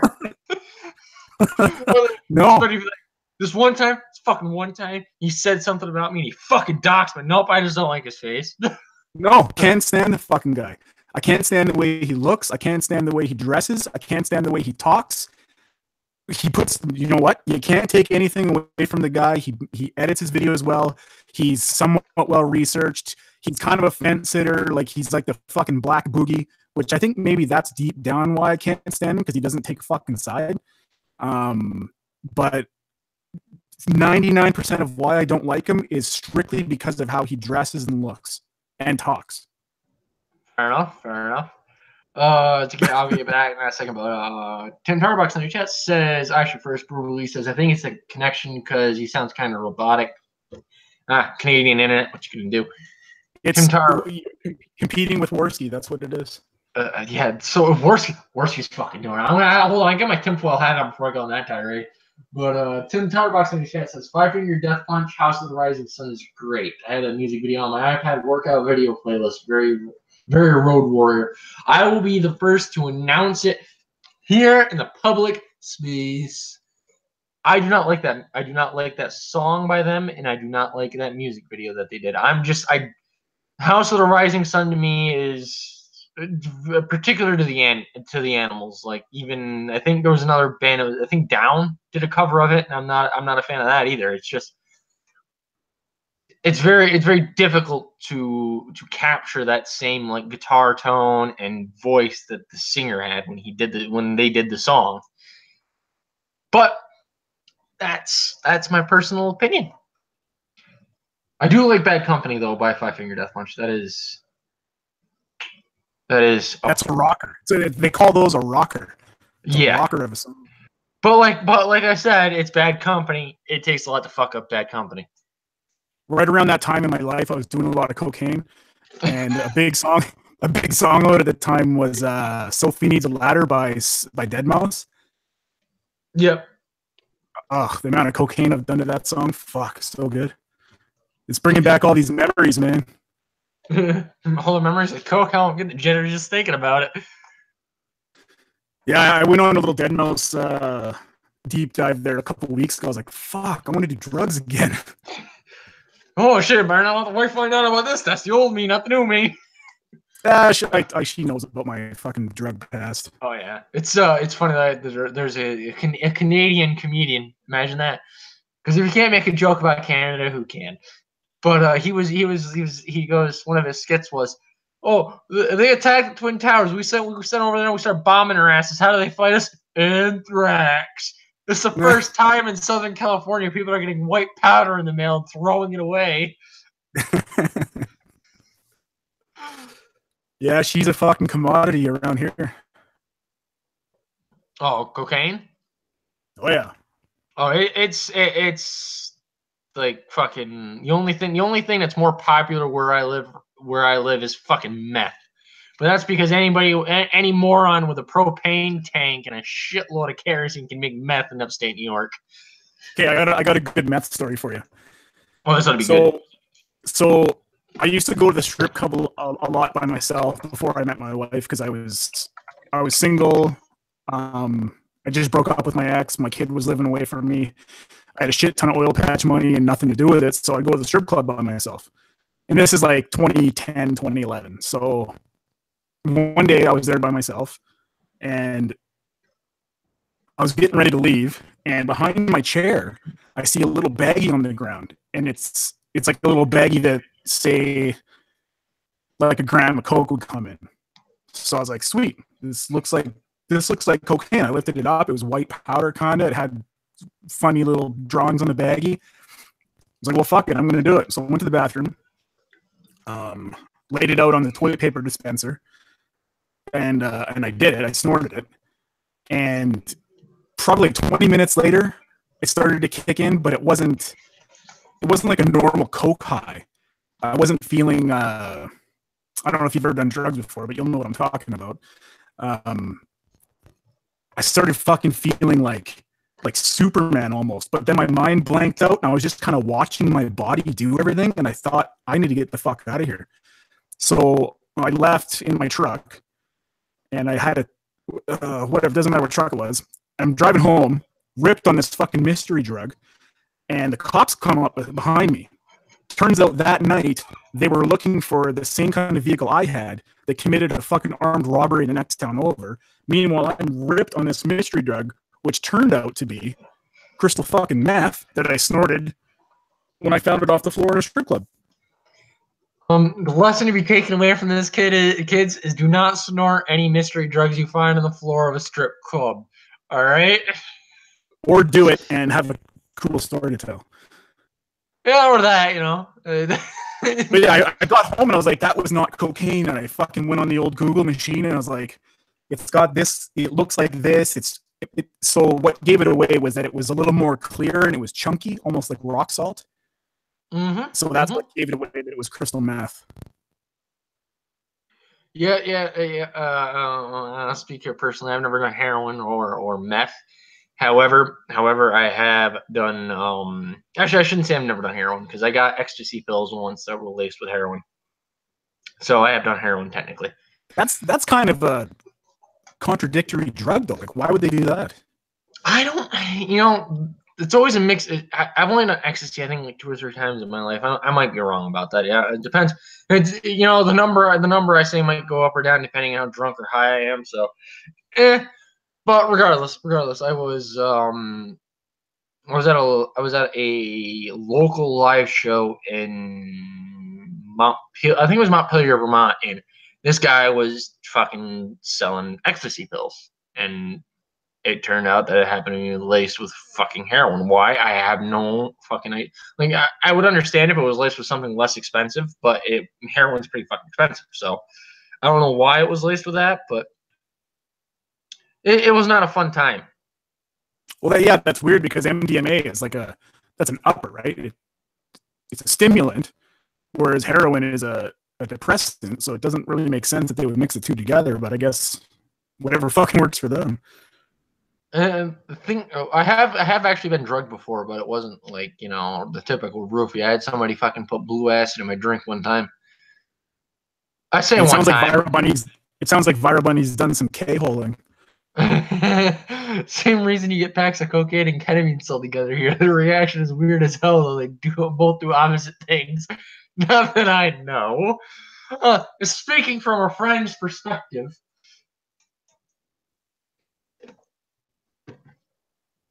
I'm Yeah, not I've done going a to lot of tell. drugs. I'm not going to tell about the live show that I had in Tijuana. What happens in Tijuana stays in Tijuana. Yeah.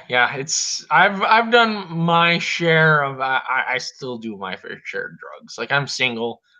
I go to bars. I go to fucking parties. I get fucking shit faced. I smoke pot. I get fucking stoned. Somebody could be like, here's a gram of a powder that'll make you high as fuck, but I'm not going to tell you what it is. All right, let's see what happens. Yeah. Next thing you know, 2 weeks later, I wake up in Massachusetts without my pants, and I don't know how the fuck I got there. Oh, and the Red Sox are playing the final series.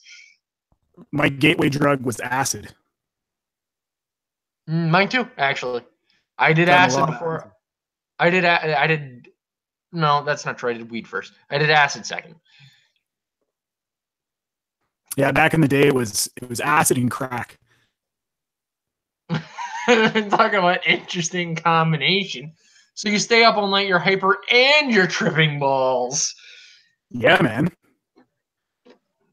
My only negative. So here's the story: is that so my friends in high school, they introduced me to acid, and I used to be a DJ, kind of helper, I guess you could say, like an assistant to the preteen dances that were held at the community youth center.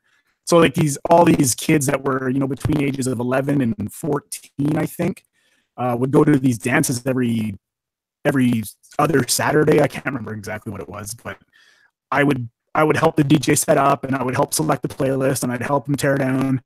And when I was there, my friends would be waiting outside the back of the door where we would load in, and they would pass me hits of acid. And I would take like one or two, usually just one, but sometimes I did two. And by the time the acid started to kick in is when we would be packing up. And so that was how I got introduced to it. And then those same friends, they kind of introduced me to crack. Their uncle smoked crack with us a lot when we were like 14, 15 years old, which probably not the best. His uncle also tattooed me when I was 14. Turns out the DJ, funny little ending to the thing. Not really funny, but turns out the DJ was a pedophile, and he was abusing little girls. Yeah, it was pretty fucked up. I learned that like a year later. Here on the Agnosis Paradigm channel, we are totally fine with whatever drugs you want to take. You want to take heroin? Go right on ahead. You want to take crack? Smoke some crack. And do an art piece while you're at it. We'll all love it. But at the end of the day, I find out you play around with little kids, I will beat you to death personally. That's the line. Oh yeah. I mean, you want to be gay? Be gay. You want to be trans? Be trans. You want to touch? You want to be a little pee-pee toucher? No, I don't fucking accept that shit. You want a fucking 18-year-old? Go right the fuck on ahead. That's the law. You're talking to a dad, man. I know how you feel. Oh geez, I'm not even like, I have a niece, and I'm not even like I don't like kids. I'd be the first to be. It's not a matter of like not liking them in a personal sense. It's just a matter of not liking them on the whole idea sense. Like me and kids don't get along. But you might later. I was ready to say, but I'm young, so we shall see. But I used to think the same thing, and once I had a kid, it was the greatest thing ever. Hold on a second. This is funny. I Am Cancer says drugs are for losers. Stay in your government school prison, kids. All right, that was pretty fucking funny. But yeah, drugs are what make school fun. Yeah, right. That and all the awkward times you have learning about your own body. But that aside, like despite all my issues with kids, not a personal level, like I said before, but if anybody even if a fucking person, I don't care, male or female, even looks at my fucking niece in a weird way that I don't like, I'm gonna fucking kill a bitch. Yeah, and you're gonna experience that your whole life, especially when you have a kid. Like my kid, he's a Hitler kid, right? He's blonde-haired, blue-eyed, and fair-skinned, and like he's a little fucking Hitler baby, right? And he gets looks. Like, let's be honest, my kid is in the upper price range of child trafficking. Like he's what the fucking child traffickers go for, and it scares the shit out of me every day to think about. But you'll notice once you have kids, or you pay attention to it a lot more at the parks, and you're looking around, and you're in the mall, you're trying to pick out the guy or even the woman who's the fucking creep. You're just a lot more in tune with it, and it's never gonna go away. Like, it's unfortunate. Oh yeah, I can only imagine. I could foresee it getting worse if I had my own kid, but you know, I don't. Still, I can see it with my niece. Like, anybody fucks, and you look at her wrong, you die. But Max France in the chat says, "You fuck kids, you get in the helicopter." That is not true. The helicopter is far too kind of a death, far too kind of a fate for people that are pedophiles. I don't see. Like I said before, I'm a libertarian. I'm very laid back. I'm very lenient about a lot of things, drugs, even in the sex regard. If you're a 30-year-old man and you want to have an 18-year-old girlfriend, that's your fucking prerogative. The woman, the girl's 18. She's old enough to know better, and she knows exactly. In reality, what she's doing is taking advantage of you, in that sense, because you have all the money, you have all the power. She doesn't have to work anymore. She can just leech off of you. But that's because 18. Yeah, it's legal. But it's one of those things where it's a special kind of evil. Like I really couldn't think of an equivalent. It may child murderers. All right, they're above pedophiles. Maybe in my eyes. About okay, so. What is your thought of that Florida teacher who fucked the 14-year-old boy? It's rape. Is that the first thing you thought? Yes. Then the second thing I thought is, where were all these over sexualized teachers when I was going to high school? So that was my first thought. I'm going to be honest with you. She's hot as fuck. My second thought was, why is she not getting charged as a man would? That's what pisses me off. Because most people have the same thought that you and I do. Yeah, she's fucking hot. The guy was lucky. I would have given my left nut to fuck that bitch when I was 14. To be fair, I would have given my left nut to fuck about just about anything that had two legs and a heartbeat when I was 14. Jesus Christ. Max France says, well, I mean, honesty is the best policy. Max France says, did I mention the torture chamber on the helicopter? All right, fair enough. You did not mention that. I wasn't aware. If I ever tested positive on a drug screen, I would be out of the business for 5 years. I don't know what that means.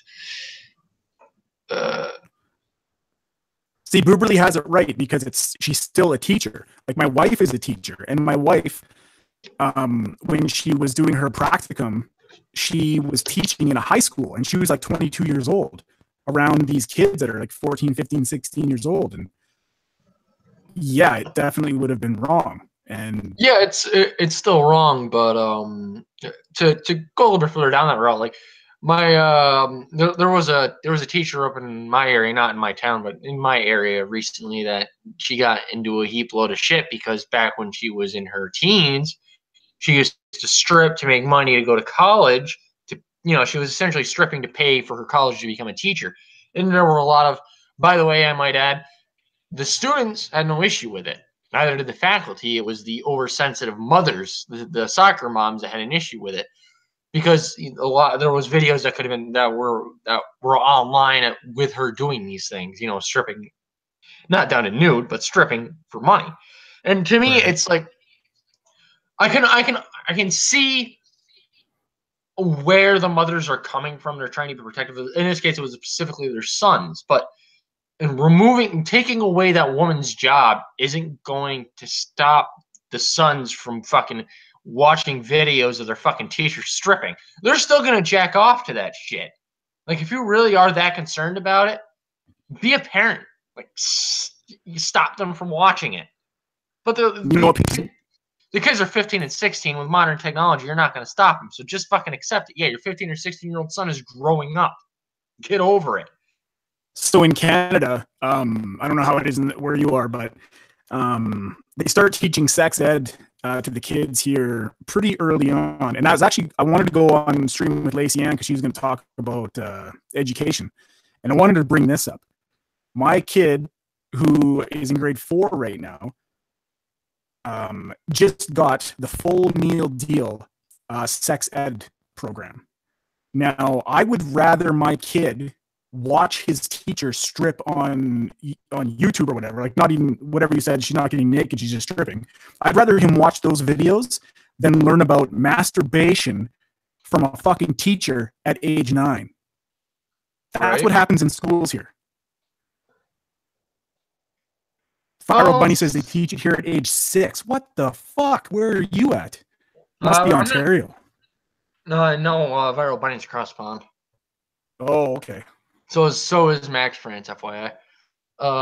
Jesus, fuck, man. 6 years old?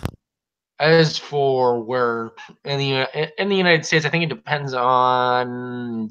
I want to say it depends on the state, but I do believe when I was going to school, it was 6th grade. I was. How old was I in 6th grade? And I think sixth grade would be like, 11, 12, 13-ish, depending on when you were born. But yeah, grade 6, grade 7 is when I learned it.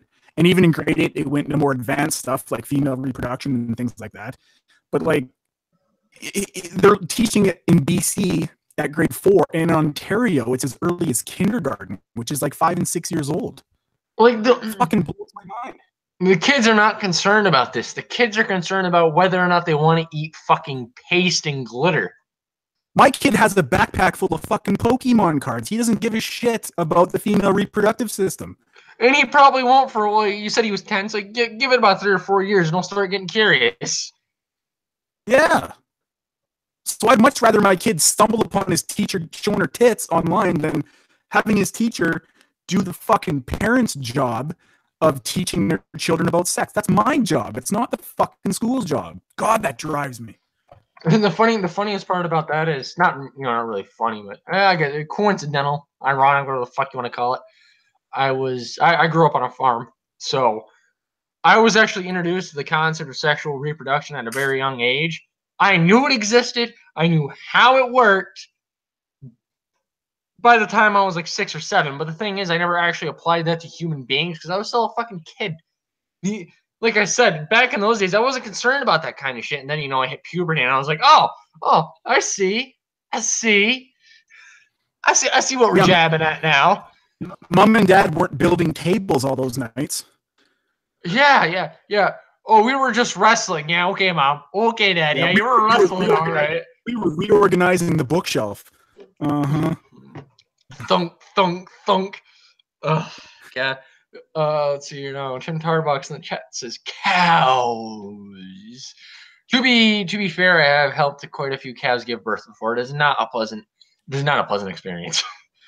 You need to get Sinatra to give you his echo fucking thing. Sinatra has an interesting voice. I'll give him that. I can't believe. I always thought for the longest time that guy was from fucking the West Coast. To be honest with you. I don't know what he uses to do the shut it down meme, but I want to get that. Yeah, I'm assuming it's some kind of voice modulator. I don't know. I think he uses OBS, doesn't he? Probably. Yeah, if he uses, he might have something on. He might have something on an OBS that he can use. It changes his voice, but I'm a fucking lowly pleb with a piece of shit computer, so I'm just using the fucking good old fashioned Google Hangouts. Yeah, what do I use here? I use OBS for live streaming. I tried XSplit, but it costs money to get any features. Yeah, I have OBS, but it is what it is, and the fact of the matter is, it makes my system basically shut down. G Money just reminded me of something. Did you watch the AP Ghastly face reveal? Yes, I did. I fucking refuse to watch it. Oh, why is that? I don't want to know what they look like. Fair enough. I had a dream about AP the other like 2 nights ago, and from what I can remember, it was so brief. But here's what happened: we're walking through this neighborhood, and I remember thinking, I think AP the Frog lives around here. And somebody's like, "Who's AP the Frog?" And I said, "Guys, just start saying nigger. He'll come." Can you not be a racist piece of shit for 5 seconds of your life? Oh, motherfuck, was it a funny dream? But that's just what he wrote there. Just reminded me. Go ahead. I don't want to see what they look like because to me, Ghastly looks like Saul Goodman because he fucking sounds like him. And AP is he's like a hybrid of like J-Rock and like Ice Cube. That's how I see AP in my mind. Don't ruin it for me. Don't ruin it for me. No, that's why I don't watch. That's why I'm not watching face reveals because I don't want to know. Fair enough. I mean, the funny thing is like I'm just waiting for a few years down the line after I've been around on YouTube for a while, and people are like, "Oh, you won't show your face." If you go back to my previous videos and my previous hangouts, I've shown my face plenty of times. I'm not fucking scared of showing it. You've got lots of videos where your face is on there. Oh yeah, all of the ones for like the first fucking 20 videos on my channel, which even though I don't like them, I think they're cringy as fuck because they have no editing. But I don't want to take them down because, hey, honesty is the best policy. You want to see how cringy I used to be? There you go. That's how cringy I used to be. Yeah. To be honest, my hair's still growing. It's longer than it was back then. I miss having hair. I miss having. To be fair, I'm enjoying having hair now because if I'm anything like my father, I'm gonna have a receding hairline by the time I'm 30. So I got about 4 more years of safety living going on. So here's the question: Tonka has apparently booked Dusty for the end of the month. Yeah. So, question: how much money do we pay Tonka to get AP on with Dusty? Oh my god, all of it. Every fucking all the money, penny. Right? All the money. Mean, every time I bash Christianity, I'm actually bashing women. It's logic. Yeah, he's probably my favorite comedian right now on YouTube. He's fucking funny. I love AP. I love Ghastly too. I love like the whole despite the fact that the cartoons and everything are really like low quality. I still find them absolutely fucking hilarious. The writing is amazing. Coming from the guy with a bullet wound in his shoulder. Why are you looking at my holes, G? All right, the writing is really good, and they have so many little hidden recurring themes. Like fuck you. That's every time. I know what's coming, but it fucking gets me every time. Man, fuck you. I know, it's fucking great. Boober Lee says Aggie needs to dye his hair platinum blonde. I already told you once, Boober. If I remember dyeing my hair, it's red. Red and only red, if I ever do it. I remember when I had hair. Oh no, here we go. I got Grandpa started on the back in my day speech. Oh, fuck. I just shaved off my beard yesterday. So many gray hairs. Jesus. I lost 10 years shaving off my beard. Really? Yeah, like it's really gray. Like my chin is fully gray, and then now it's starting to go up my cheeks towards my sideburns. And I just shaved it off yesterday, and I look like I'm 30 again. Do you get IDs for beer? I haven't been ID'd since I was 15. Holy shit! When I have my beard, I look like I'm fucking 45. Whoa. When I get ID'd now, I'm like, oh, cool. This person doesn't think I'm old enough. But to be fair, there are a few gas stations and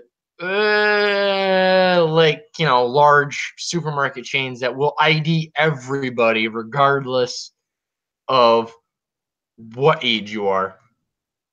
Well, around here, it's if you look under 40, you get ID'd. I still don't get ID'd. My wife is turning 30 next month, and she gets ID'd every fucking time she does anything. Really? But wait, when I was a teenager, I would be the guy to go buy cigarettes and booze for all my friends because I never got ID'd. But wait, hold on. But is she a young looking 30 though? Does she look like 4 years younger than she actually is? So yeah, all right, fair enough. So she looks like she's fucking in her mid 20s. the guy behind the counter is like, oh, I better check just in case. Yeah, she has like really good skin. She's never had an acne problem in her life. And that bitch. Yeah, I know. She looks like she's fucking 18 still. Oh man, I've been plagued. My brother, my sister, all three of us kids, acne problems fucking are horrendous in this lineage. But funny thing, neither my father nor my mother had to deal with it. Like they never had skin problems. Or my mother has like, you know, every now and again she'll get the occasional zit back when she was younger. But us kids, nope. Puberty, oh, here you go. Your balls dropped, you're hairy as fuck, and you have zits growing in places you didn't think zits could grow. Yeah, that was like me too. Tim Tarbox lives in a dry county. That really? Holy do you guys get dry counties and like dry towns up there at all? No. Okay, like Indian reserves. Indian reserves are dry. There's a town nearby here. It's a really small like country town it's a dry town. Like, there's no alcohol sold in the town at all. There's no bars, nothing. But it's pretty funny though because there's a liquor store in the town that's on the southern border and there's a liquor town on the northern border. They're in technically separate towns, so they're allowed to sell alcohol, and they have like the fucking best business a small town liquor store could ever have, because everybody in the fucking town goes to those liquor stores to buy their alcohol because they can't buy it in town. It's fucking capitalism at work right there. Yep. Yeah, I noticed somebody, I don't remember who it was, but they said about getting drug tested and they'd lose their job or whatever. It's the same with here, working the oil patch. You'll have dry camps. So you'll leave home for like 2 or 3 weeks at a time and you'll be in this camp and there's no booze allowed. There's no drugs allowed, obviously. Random piss testing, things like that. That's mainly for work. Indian reserves are typically dry because it's such a problem in their. I don't understand why with natives it's such a problem, but it is. But in terms of like mainstream communities, no, I've never heard of a dry area ever. It's in the local town sense I was talking about before. It stems from their Puritan roots back, you know, way back, even before the Revolutionary War. It's just something that was engraved into the town's history. It's part of the town's charter that they never got rid of, and it's a law that's not challenged openly. So you're allowed to drink within the borders of the town. You're just not allowed to buy alcohol or have a bar within the borders of the town. Holy. Which for the one gas station that's in that town is actually really good. Is that means that they don't have to spend the extra money to get the license and the qualification to sell alcohol. Tim says he works in the nuclear industry. So Tim, I work in the fracking industry, and you work in the nuclear industry. So combined, we're like the most hated people on the planet right now. You know what I find funny? The state of Vermont, there was a big push, like, I don't know, 5-6 years ago, we'll say for the sake of argument, to get one of the major nuclear power plants removed, essentially. They shut the power plant down and disposed of all the fuel rods and everything. Well, lo and behold, after that huge push happened and they got rid of the power plant, everybody's fucking energy bills went up and they couldn't figure out why. And of course, I lived in New York at the time, so my taxes were already high. And I was telling all the people I worked with in Vermont, is like, yeah, you fucking morons got rid of your major source of power for the area. Now it's getting picked up by the local power company, and since they have to add extra workers to keep up with the maintenance on the hydro plants and the solar wind factories and the fucking solar panels, and on top of that, the coal's pumping a lot fucking more. All of that adds up to you getting a bigger fucking bill. And they go, a lot of the reactions were, yeah, but at least you don't have the pollution. My response is, all right, what about nuclear powers is such a pollutant? And most of them would cite the big smoke coming out of the smokestacks. All that smoke coming out of the smokestacks. Now, I'm not sure how well versed you are in the nuclear field of it, but if you are at least a little bit aware, you should know the reason why that's so funny. That's this steam, isn't it? Yeah, it's just steam. It's not the reactors are cooled. The reactors are cooled by water, so the steam has to go somewhere. And the reactors are cooled by water, and the water is shielded from the radioactivity. So not only is it steam, it's not radioactive steam either. The most polluting part of a nuclear power plant is the rod itself, and there are very stringent laws about disposing of the fuel rods. You can't explain that stuff to somebody with half a fucking brain, though, right? Yeah. Tim Tarbuck says sort of in the chat, so I'm sure he'll elaborate in a future post.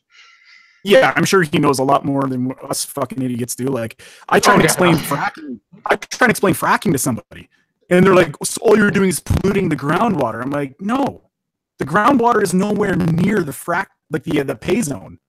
In a horizontal well, the pay zone is fucking 2 kilometers below the crust of the earth, whereas the water table is a lot fucking higher than that.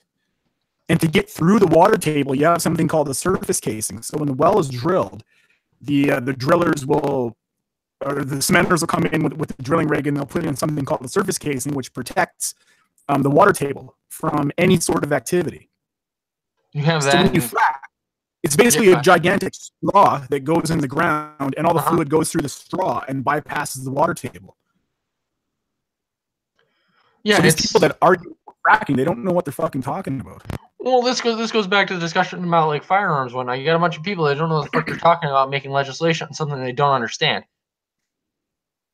It's something that's so fundamentally simple to people that have a brain. It's like we shouldn't allow these people to make legislation because they don't know what they're talking about. They're appealing to emotion rather than actual logical thought. Which, hold on, quickly here in the chat, Tim Tarbox says there are typically 3 to 4 closed loop systems between the core and the cooling tower, depending on type and make of reactor. It's all about thermodynamics and heat transfer. All right. So Tim Tarbox, what is so? The steam that's coming out of the stacks, as you and I both know, it's steam. It's not actually smoke. Is it radioactive? Is it mildly radioactive? Is it dangerously radioactive? Is it not radioactive at all? Let me know in the chat. I'm curious. Pure curiosity at this point. That's the thing, is these dummies will look at Chernobyl, which was 1986, which is older than the majority of people on the fucking planet right now. They'll look at Fukushima, which was 30 years later, and they'll say, "Oh, nuclear power is the worst fucking thing in the world." They'll look at fracking, and the amount of frack fluid that's pumped into the ground compared to the incidence of groundwater pollution, it's like 1% of 1%. That's how often it happens, which is, it's so fucking rare that these things happen. And like, nuclear power is the cleanest, cheapest, most efficient power source we have. And talking about that, even though, yeah, you're 100% correct, it's still a very inefficient fuel source. But the amount of power that we get from it compared to what we lose is there's still a very drastic difference there. But I'm not going to argue with you. You are correct. Let's see. Tim Tarbuck says Jeff Holiday and Styx Hexenhammer spoke about radiation. They were both wrong. Hey, easy, throwing shade at my buddy Styx there. Big fan of Styx, by the way. But here's the thing. He says it is completely clean, though. Here's the thing about Styx. I don't like him either. I actually offered to debate him on fracking, and he never answered me. But Tim Tarbuck says Jeff Holiday and Styx Hexenhammer. There's your fucking problem right there. No offense to you for liking Styx. I can't stand that guy though, and he won't debate me about fracking. So I can't change your opinion one way or the other. I find his political sides less. I don't follow him for his environmental views. I follow him for his political beliefs, which align more or less with mine. Yeah, politically I agree with him, but environmentally he's out to fucking lunch. Styx, you mean Rage Against Storm, don't you? I saw somebody like took Styx's profile and Rage's profile and kind of merged the two, and I was like, this is possibly the most awkward erection I've ever had in my life. And I've had an erection in a geriatric home. Whose chest is hairier? That's what I want to know. Money. We're gonna start doing some illegal betting on that one. Still waiting on that Nikola Tesla free energy. Nikola Tesla was ahead of his time for the prospects that he had. Tim Tarbuck says he doesn't like either one. Ooh, God, I don't know. I don't dislike Jeff Holiday. Oh, that's yeah. I dislike Jeff Holiday, but I don't dislike him enough to actually take action to go against the guy. So meh. Sticks. Like I said, I like him for his political views, not his environmental ones. What have you heard about all these conspiracy theories around Stephen Hawking right now? Nope. This is. Are we gonna? Do I have to go get my Alex Jones approved tinfoil hat before we start talking about this? No. There's a channel called Secure Team 10, which you've probably heard of. They do a lot of like alien conspiracies and things like that. I was watching one of the videos they released a couple days ago, and apparently there's a conspiracy building around the death of Stephen Hawking and that cigar fucking thing that went through our solar system a little while ago, like 2 years ago. I think it was 2016 or mid 2017 maybe. But now people are starting to say that he was onto something with that phenomenon, that meteorite, let's call it, or asteroid or whatever the fuck, and that he was actually murdered because he knew too much. All right, that's new. I don't want to hold on. Carol will talk about his conspiracy theories. I want to get Clinton today. He could actually walk in was a serial rapist. Could you imagine? What the biggest thing that obsessed me about the Stephen Hawking death is that what's Bering going to do? Who's Bering's arch enemy now?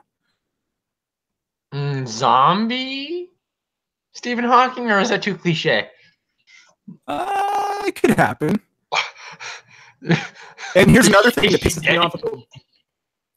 Here's another thing that pisses me off about Bering is that he never concluded the love triangle between the cop, Anita, and Sardon. What happened? Yeah, Bering, you fucking cunt. Did the cop go to the wedding? Was he there? Did they get married? What happened after the fucking jail, Bering? Fuck. Come on, Bering. Get off your lazy fucking Australian ass. You actually do something. Take time out of your Foster's drinking, crime committing day and fucking make the video, Bering. Oh, those videos are so old, but fuck, were they funny? But I did nothing wrong. I did nothing against law. Cunt. I am the law. Cunt, I am the law. I can't do an Australian accent. To be fair, like I love the word cunt, and it's a common part of my vernacular, but I will never be able to do it as good as an Australian. I had fucking Declan Black on, and even when he said it, I was like, that's the sweet goodness in the ears right there. And I like how he says a cod too. It's a cad. This cunt is Sargon of a cad.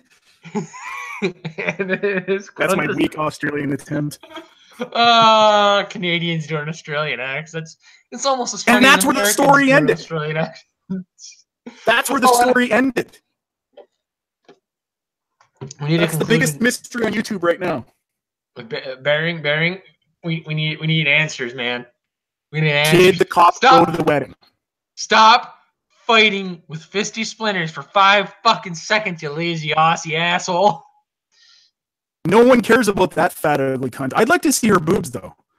I'm not gonna lie about that. Fisty splinters? Yeah, I know they're like ski slopes. They're ski slopes. Let's be honest, but come on. We're men here. Once you've seen one pair of boobs, you want to see them all. It could be an 80-year-old biker chick. Hey, you want to see my tits? Sure. All right, rolling back up. I'm done. There's that Twitter account. I just saw it. This girl put free Dankula on her tits, and I went through her Twitter profile. She's not very good looking, but man, she's got big tits, and I like that. So hey, you can turn the lights off. I've tried that, man. It doesn't work. I know what works for me though. That moment I'm about to climax, the last longer, I just started thinking about Hillary Clinton in a basket of dead kittens. So this girl, one time I met her. I don't know how I met her. Probably off of like MSN chat or some shit like that back in the day. And I go to her house, and she showed me her tits, and I was like, "Fuck, those are nice tits." So I went to her house, and the rest of her body and her face was disgusting. So she's naked and she's trying to get with me, and I was like, "Oh fuck, I forgot my condoms in the car," and I went out to the car and I just drove away.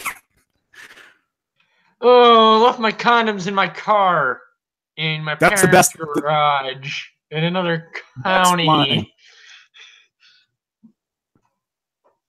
Oh, speaking of conspiracies, I had another question for you. What do you think about this Twitter voicemail with the Malaysian Air 370 flight? That whole conspiracy. I don't think I'm aware of this. It seems new to me. So this guy received a phone call, and the voicemail was the phonetic alphabet, and it said, "Danger, evacuate now, they're not human, SOS," a bunch of shit like this. And then it gave a set of coordinates, and people tracked down that the coordinates were roughly where the Malaysian 370 flight went down. So now they're trying to figure out why the fuck this guy got a voicemail with these coordinates in this message, and why is it related to 370? And there's a huge fucking conspiracy online right now about it. I'm surprised you haven't heard about it. New to me. I've been kind of off the internet for the past couple of days. I've been taking a break. I'm still watching my my videos, but I'll get to that in a second. But that's, I mean, it could be fabricated by somebody playing a practical joke. I'm gonna add an air of simplicity to it. Somebody's fucking with a guy, but it's still kind of creepy. Yeah, you should watch some videos on it. Like, it's interesting to think about. I'm not much of a conspiracy guy. I like conspiracy theories more for the entertainment side of it, I guess you could say. It's entertaining to me. Well, I mean, I watch every now and again. I'll see like those top 10 video, or those top 10 videos that are like top 10 places that are like the most haunted or whatever. And it's funny to me. It's like, oh, I don't believe these places. Some of these places are actually haunted, but some of these videos, like, yeah, they're legitimately like unnerving. You get obsessed. Oh, one of the ones that I watched that I shouldn't have watched before I went to bed was top 10 unexplained mysteries. And one of them was like, this chick was like, she was just on her phone. A closed circuit television too. She was on her phone. She walks back to her apartment. And then the next fucking frame, you just see her running through the fucking parking lot for no apparent reason. Not even like regular day-to-day clothes. Just like, you know, like a pair of shorts and a t-shirt. Like, I think I saw that.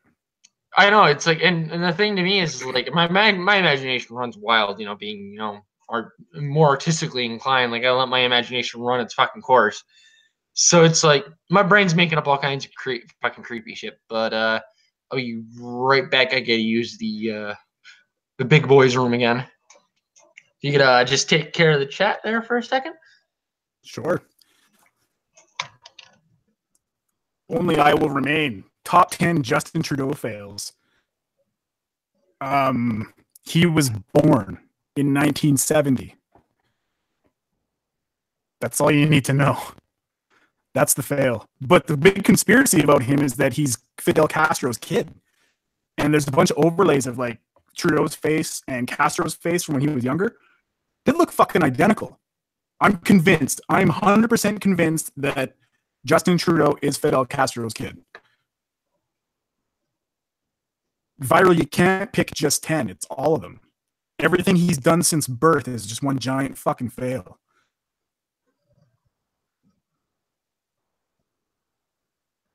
I need to know.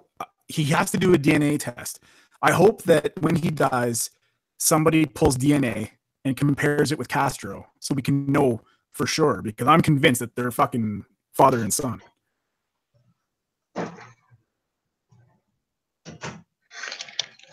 Oh, I sounded like a parrot. What? We were just talking about the sort of conspiracy about Justin Trudeau being Fidel Castro's illegitimate love child. Oh, to be fair, I would not be surprised. Just Google Trudeau Castro and look at the face comparisons. Only I Will Remains as his DNA is sent into space and bam, you have Dead Space 4. Dear God, don't make it 4. I missed The third Dead one was a Space. disgrace. Fuck, was Dead Space a good game?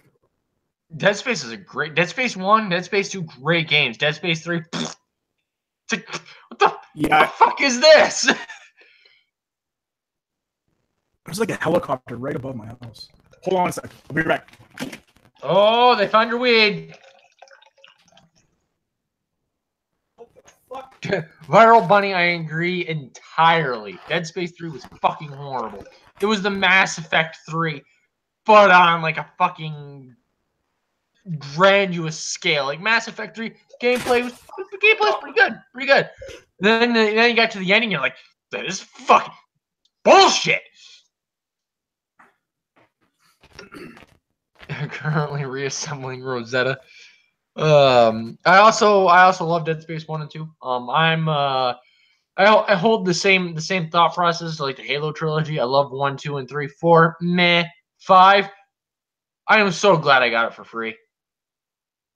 And I'm really sad to say that because I absolutely love the fucking Halo series. Not just for the gameplay. I love the fucking story too. It's very in depth, draws you in, and the books are fucking great. But fucking the 5th game, I can't. Even as a fanboy, I can't defend it. It legitimately did suck. The characters were flat, bland. Fucking storyline was all over the place. It was like they had 3 seasons of story to cram into a fucking 10-episode season.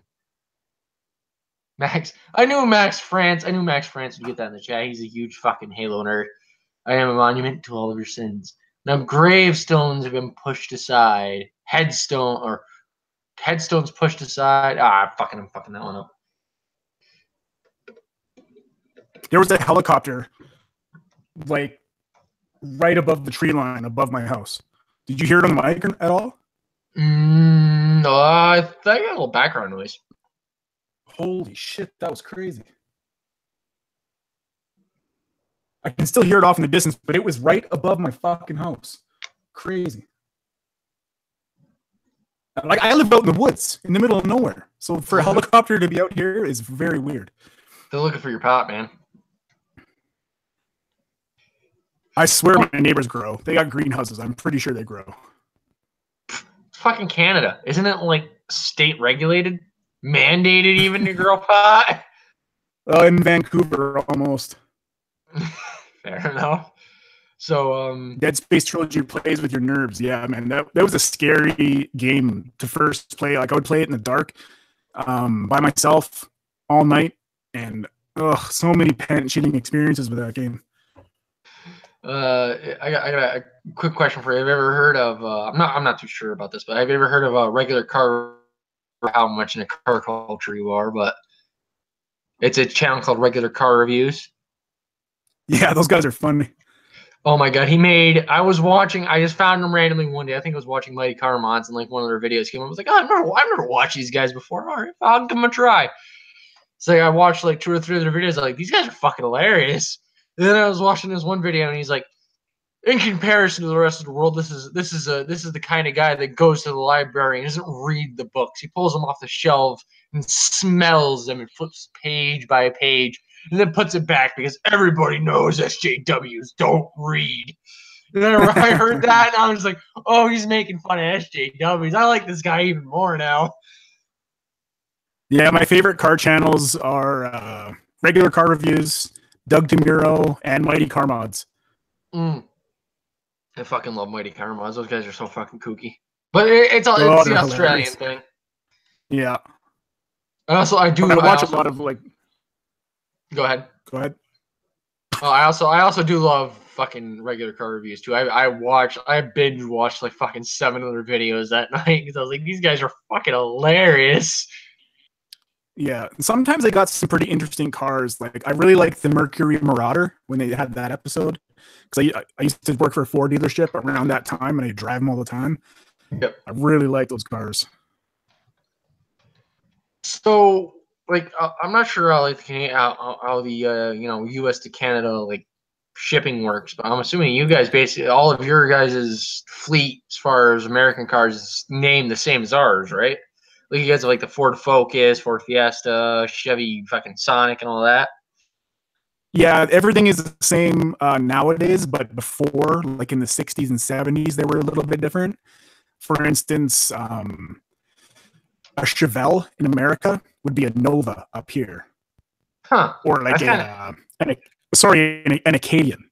So a what was it? A Pontiac Acadian or I think it was a Pontiac Acadian is the same as a Chevy Nova, which is the same as a Chevelle. It's all fucked. Yeah, it's all over But the there were place. so yeah, back in the day there was differences, but now it's all pretty much the same. You guys got the did you guys get the Chevelle SS equivalent or no? Like the older ones? Yeah, the one with the 454 in it. Oh yeah, like all those cars existed, but they always had their Canadian variants. It's weird. It's weird. Well, you guys. I know that you guys up. I had at least somewhat of a idea of, you know, that it transfers across the border more or less because the Mazda 3 like had the same motor as my 2006 Ford Focus did, and it was still called like a Mazda 3, and the Ford Focus was called the Ford Focus in Canada. So I was like, yeah, I'm pretty sure they interchange them, which makes sense. You guys are like literally across the fucking border for us. It's not like we gotta it's not like we gotta build you in another fucking build your shit in another fucking plant across the ocean. Well, yeah, Mazda and Ford are the same thing, anyways. Oh, they split up actually, I think. Since when? 2015, I think. Really? I might be wrong. I might be wrong about Mazda B series pickups. That's basically a Ford Ranger, just with a different grill.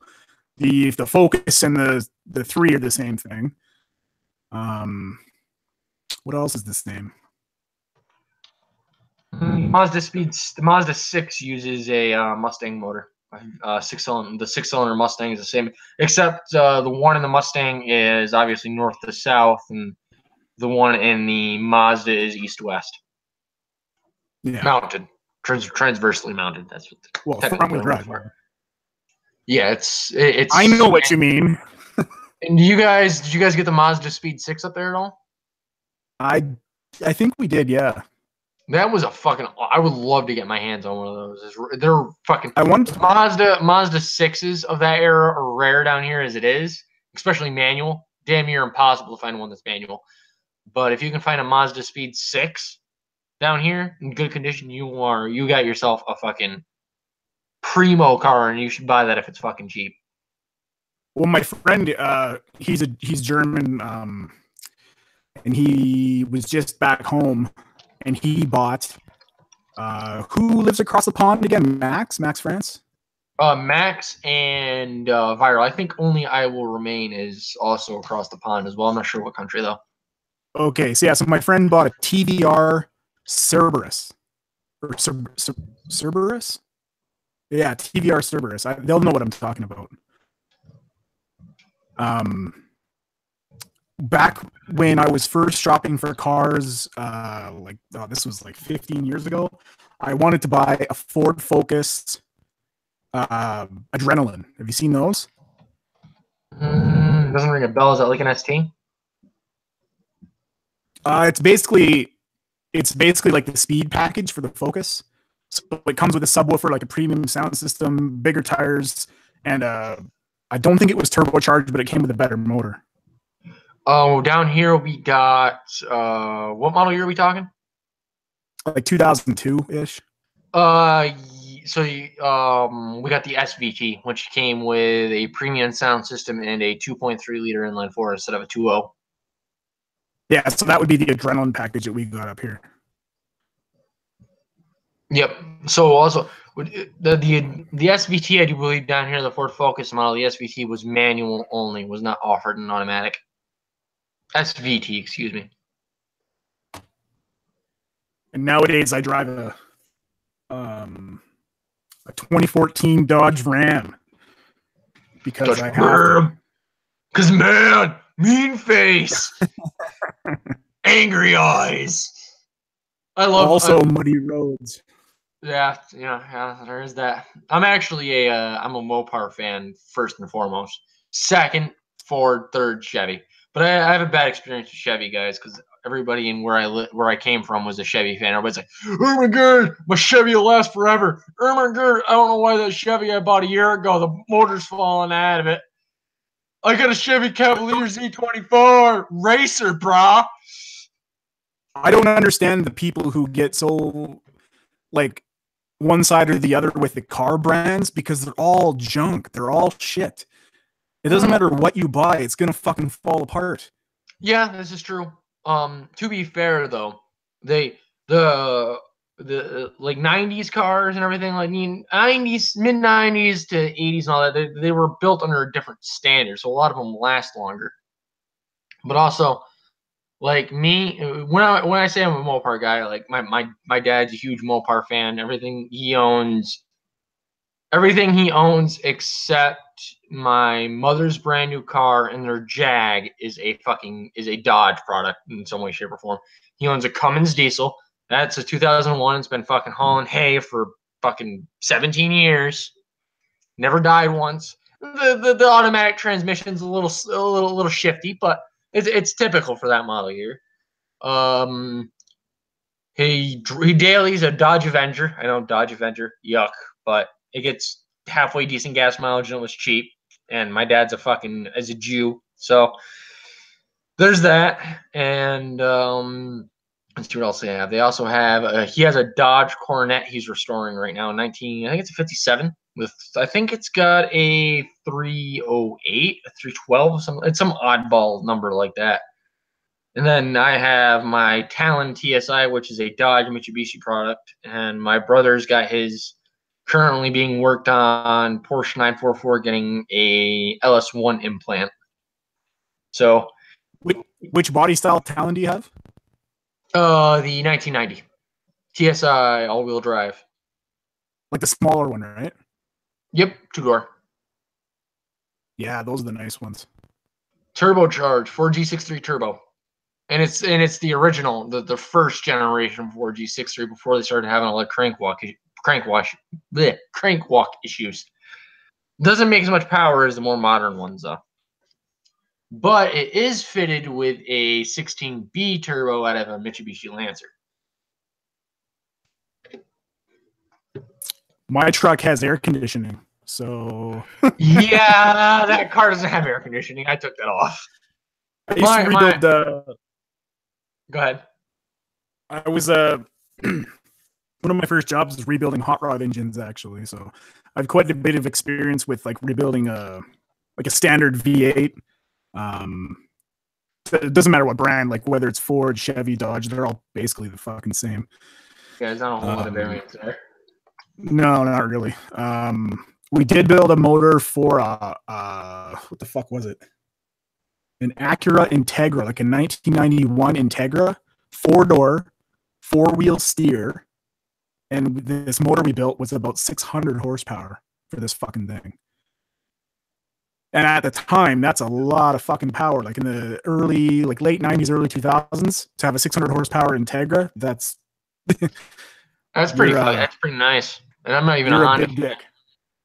I fucking loathe Hondas. I cannot deny, however, that they are very reliable cars, and you can make them fast if you want to spend the money. So you can. I hate them fast.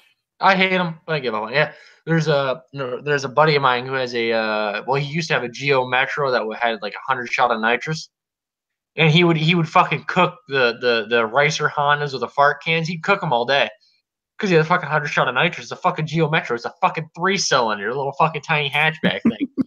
And you're like, bang! Hit that nitrous. It's like a fucking go-kart with nitrous. It's nice. Yeah, it is. Oh my god, that thing was such a fucking piece of shit, though. Don't get me wrong, it got fucking great fuel economy, like fucking awesome fuel economy, but that thing was a piece of fucking shit. Yeah, it's like a smart car. Like I wouldn't want to drive one around in this country because this is like, big truck, 18-wheeler country, and you get fucking T-boned with one of those. Mm-hmm. Oh yeah, you're dead. You're dead.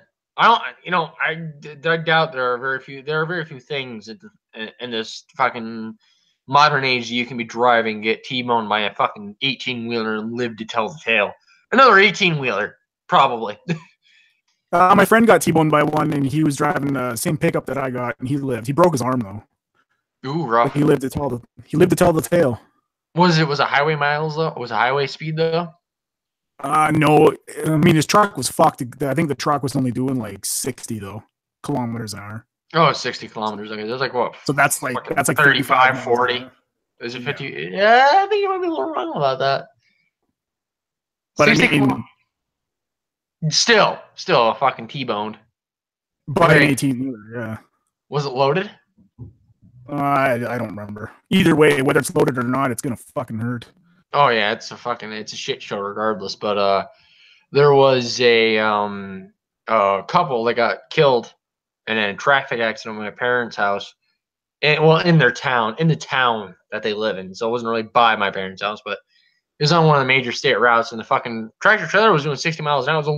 It was a loaded log truck, like loaded to the fucking brim. So it was pushing about 80,000 pounds. Hitting the 40-ton mark. And there was a couple leaving her driveway, and they got fucking sideswiped by it. They pulled out in front of him. The guy didn't have time. He laid on his brakes and everything. He couldn't stop. Fucking ran their asses right over, killed him. Jesus. And somebody came out about it, and they're like, well, maybe they couldn't see the truck. It's like, how could you not see that fucking thing? It's like a fucking tank. That's unfortunate. My cousin actually died 1994, I think. Yeah, I was only like 12 years old at the time, but he rear-ended a logging truck, and the logs came through the windshield and took his head right off. Like that'd be a shitty way. Well, I guess it would be a good way to go because he'd be dead instantly, but still, yeah, it's fucking death. Like the cleanup would be pretty fucking brutal. Yeah, I better give me. I'm on the cleanup crew on that one. I better be getting fucking paid extra on that shit. Ugh, could you imagine? Ugh. I don't. That's rough. That's fucking rough. It's kind of shit that makes my fucking skin crawl. So we got a little interesting tidbit here. We got in chat. Max France says, in the real world, diesels will do better than any petrols. Viral Bunny seconded that comment. British folk. Petrol or petroleum is a very broad term used for anything that is based off of that is made of an oil-based product. Ergo, diesel and gasoline are both petrol. That is one of my pet peeves about the British. They're like, oh, I have a petrol engine, then I have a diesel engine. No, you have a gas engine and you have a diesel engine, you ninny. Yeah, we call them gas jobs and diesel jobs around here. We call them cheap to run and expensive to own. Which one's which? In that case, the gasoline's the one that's cheap to run but also expensive to own. And the diesel one is the one that's, cheap to own. Not cheap to own, but whatever, you know what I mean. So in this town, you get all the kids, because they're all oil patch kids, so they're like 19-year-old dummies with way too much money. So they buy these brand new fucking trucks right off the lot, 6-inch lift, 40-inch tires, and diesel tuning package. And in every intersection, they'll go through the intersection nice and slow, and then I don't know how they do it, but they load up the fucking driveline somehow and just black smoke for days. Every fucking intersection. It's so annoying. Yeah, it's not really good for the engine either. I don't know how they do it, but yeah, all the kids. Yeah, and you know when they're going to do it too, because right before the green light, they start revving up a little bit. And you're like, fuck, you roll up your windows, you put it on recirc so you don't get smoked out too bad. It's, in the States we call it rolling coal, by the way. G Money said that. it basically equates to an inefficient burn in the chamber is what the fucking black coal is, what that rolling coal thing is from. So basically, they're forcing the truck to not burn is all the fuel that it should burn. It's a bunch of kids who needs to get bitch slapped, is what it is. That'd fix it too. Because then you got the kids that do that, and they got train horns on their trucks too. Fuck me. Well, what I think is funny is the guys I work with when they get into the whole, because I'm a Cummins guy, like Cummins fucking diesel through and through, but most of the guys I work with are Chevy fans, so they absolutely love their Duramaxes. Duramax this, Duramax that. Oh my god, I got a Duramax. She burns coal. Yeah, my dad's fucking Cummins has been doing that for 17 years. You're not special, but regardless, and it's like.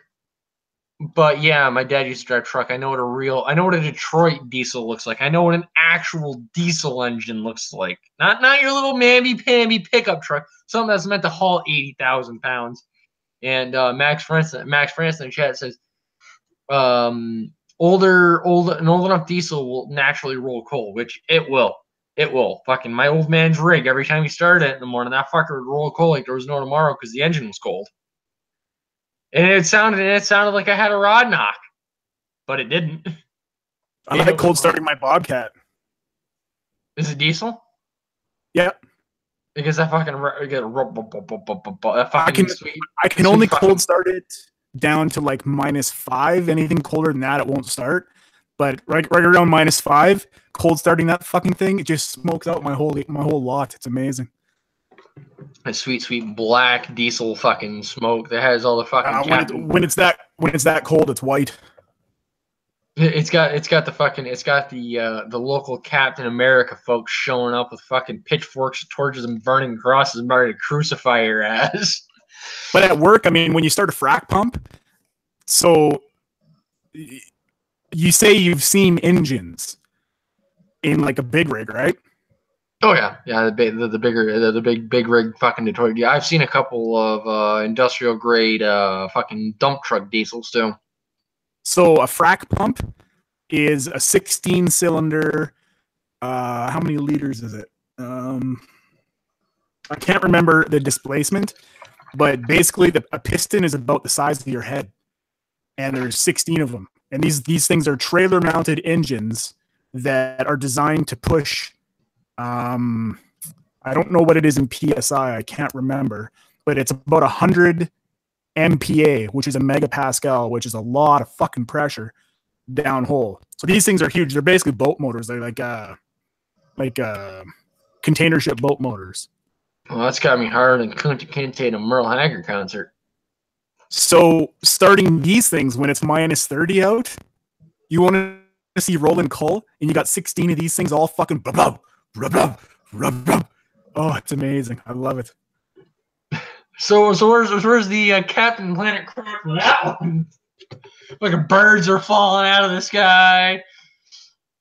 Holy shit! Oh yeah, you can't fucking breathe in that shit. It's amazing, and the sound. Oh, I love it. You should. I don't know if Google has any videos about starting frac pumps. I don't think there's any videos on it, but it's something to see.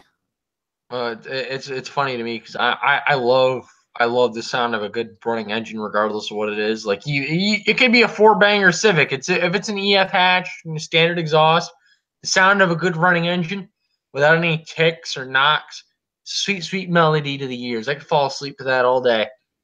That's what my old boss used to say. There's something very, very special about the sound of a fucking diesel that I can never pass up, especially at Cummins. The Cummins is a very unique sound to me. I could hear somebody in a Cummins fucking half a mile away leaving an intersection with that sound. I'd be like, my ears will perk up, be like a prairie dog. I hear a Cummins. Where is it? Yeah, the Cummins seems to have more of like a mid to high range, like a tinny sound almost. Yeah, it's the sweet sound of Merc, turbos, and torque. I like the 7.3 Power Strokes of the old Fords. Those were nice. Yeah, I do like those. One of the guys I work with, he drives his old farm truck to work every now and again. His old 7.3. I say old, I think it's like 93, 94. Does that sound Yeah. right? Yeah, they phased out the 7.3 in like 2002, I think. Okay, that makes sense. I was pretty sure it was in the early 90s. Yeah, 7.3 was around for I think 15, 20 years. But then the 6 liter came out, and the 6 liter just, I don't know, a small displacement diesel just doesn't do it for me. Well, the Cummins is only a 5.9, but it's also an inline six with a massive fucking turbo. Yeah, I don't know. I got a 5.7 Hemi, so True, true. I like you can't really hear that thing run. the funny story about that is like Hemi comes from the term hemispherical head. My Ford Focus with the 2.0 had a hemispherical head in it, and those fuckers whine when they're fucking Yeah, revved out. it's all just brand name. Like it's branding. You'll hear Hemi, and all of a sudden everyone's like, "Ooh, it must have power." But really, I don't know. Hemi. All of a sudden my dick is hard. Now the fucking new, the new Trackhawk with the Hellcat motor, motherfucker. Oh my fucking old man my old man delivered an SRT 10 when he was delivering cars, and he let me drive it. He let me drive it up on to the truck just because I was skinny enough to get out of the truck without hitting it against the side rail of the car carrier. Like we're talking about a rear wheel drive pickup 2 door, right? Yeah, lower to the ground with the Viper motor in it. With the Viper motor, yeah. I started it. I didn't touch anything. I left it in neutral. I just let it run, and I'm just sitting there. I could feel the rumble of the V10 through the whole body. And I'm just like, I was like 16 at the time, and I was like, I have a massive erection right now. Every time I look at my truck, I think I wish you had 2 less doors and 2 more cylinders. Because nothing's fucking. Did you see the SRT10s? Did you see the one video? It's a shame they don't make the fucking Viper anymore. But did you see that one video of the guy that flipped over his SRT10? It was like basically brand new after he got it. No, I didn't. Oh, he got it, and he was fucking around in like a long, not really a long, but like a straightaway area, and he was like fucking roasting the tires for a second and got away from it, and he ended up flipping it over into a ditch. I saw it. I cried. Yeah, that would hurt. There was one for sale around where I live last year. They wanted, I think, 35,000 for it. Lime green, black racing stripes. Old Barracuda. That's what that reminds me of. Yeah, like that Dodge green. Fuck. So nice. I think every car company has their own like specific color that I like. With Fords, I like the Ford the red that they use. I like that Ford red. With the Dodges, I like that Mopar green. With Chevys, I'm a big fan of their blue. I really do like their blues that they have. It's like I think they call it like Imperial Blue or something like that. There's this new trend with vehicles now. It's that like gunmetal gray. Have you seen that? I think so. It almost looks black in the right light. Not really. No, it looks really flat. Like it kind of looks like the color of the background of this Hangout. Really? Dodge is using it a lot on their new on the Dodge Demons. Yeah, I know you can get it as a color option for that. I really like that color though. I can actually fit into the Demon. For the old Dodges, I like plum crazy purple. For Fords, I like the blue. Ford blue is fucking really nice. And then Chevys, I don't give a fuck. Chevys, I don't give a fuck. Max France in the chat says even an old school VW 1.9 diesel is pretty loud though. To be fair in that respect, I saw a old VW diesel, I want to say like 80s era, like a Fiesta looking thing, like a little fucking hatchback looking deal, which I find the little hatchbacks of like the economy age. I find those endearing, not like exciting, not like I want to race that, but I want to drive that just for like the appeal of it, you know.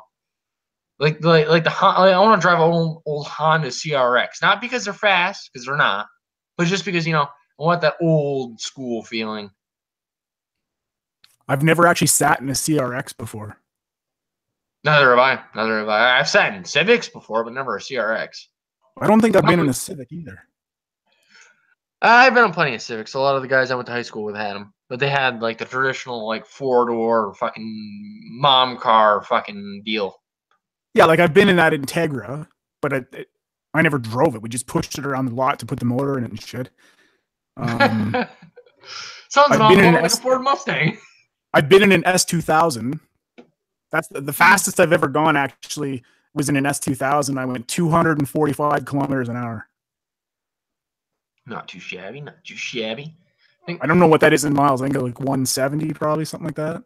245 kilometers. 245 miles per hour. Let's see what we got here. 152 and some change. That's pretty fucking fast. Yeah, you're getting into tunnel vision. You're past tunnel vision territory there. Oh yeah, it was fucking fast. My 2006 Focus that I did a little work to it. I did a tune, headers, header technically because it's a 4-banger. I dremeled out the intake, larger throttle body. I did a throttle body spacer. What else did I do? Lowered it 1.5 inches in the front and 1 inch in the back.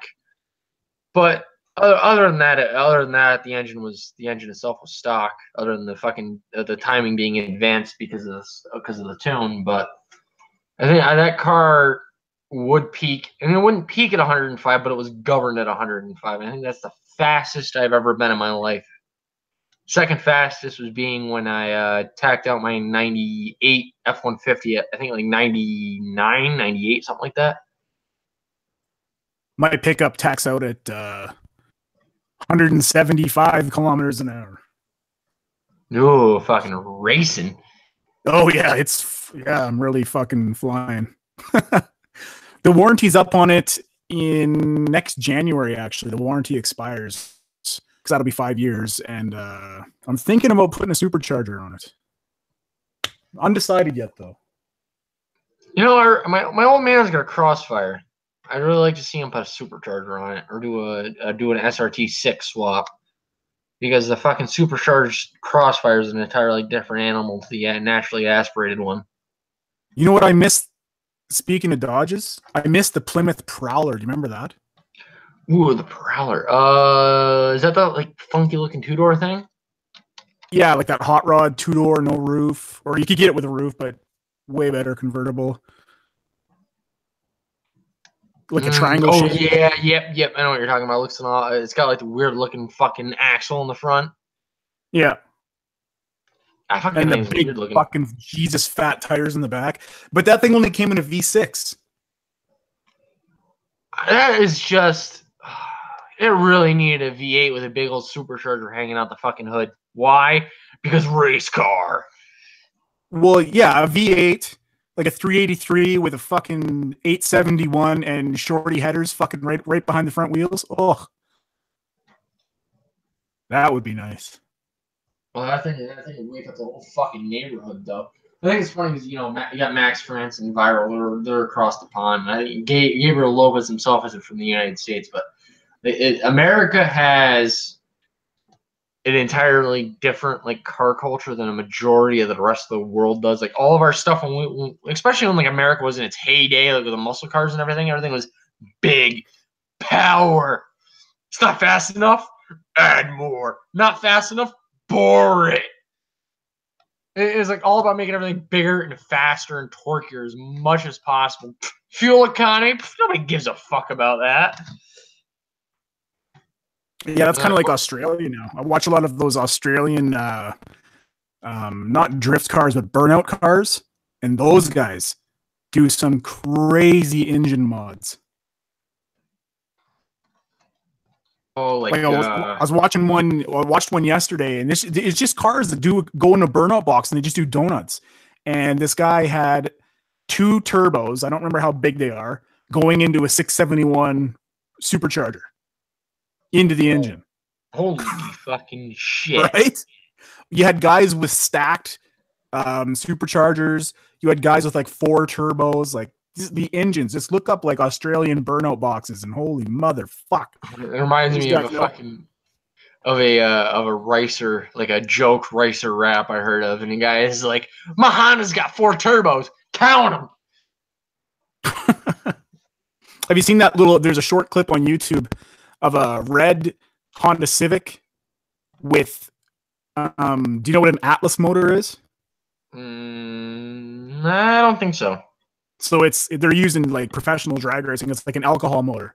So he's got this little Honda Civic with an Atlas motor. Imagine a motor you'd see on like a Pro Mod car. Okay.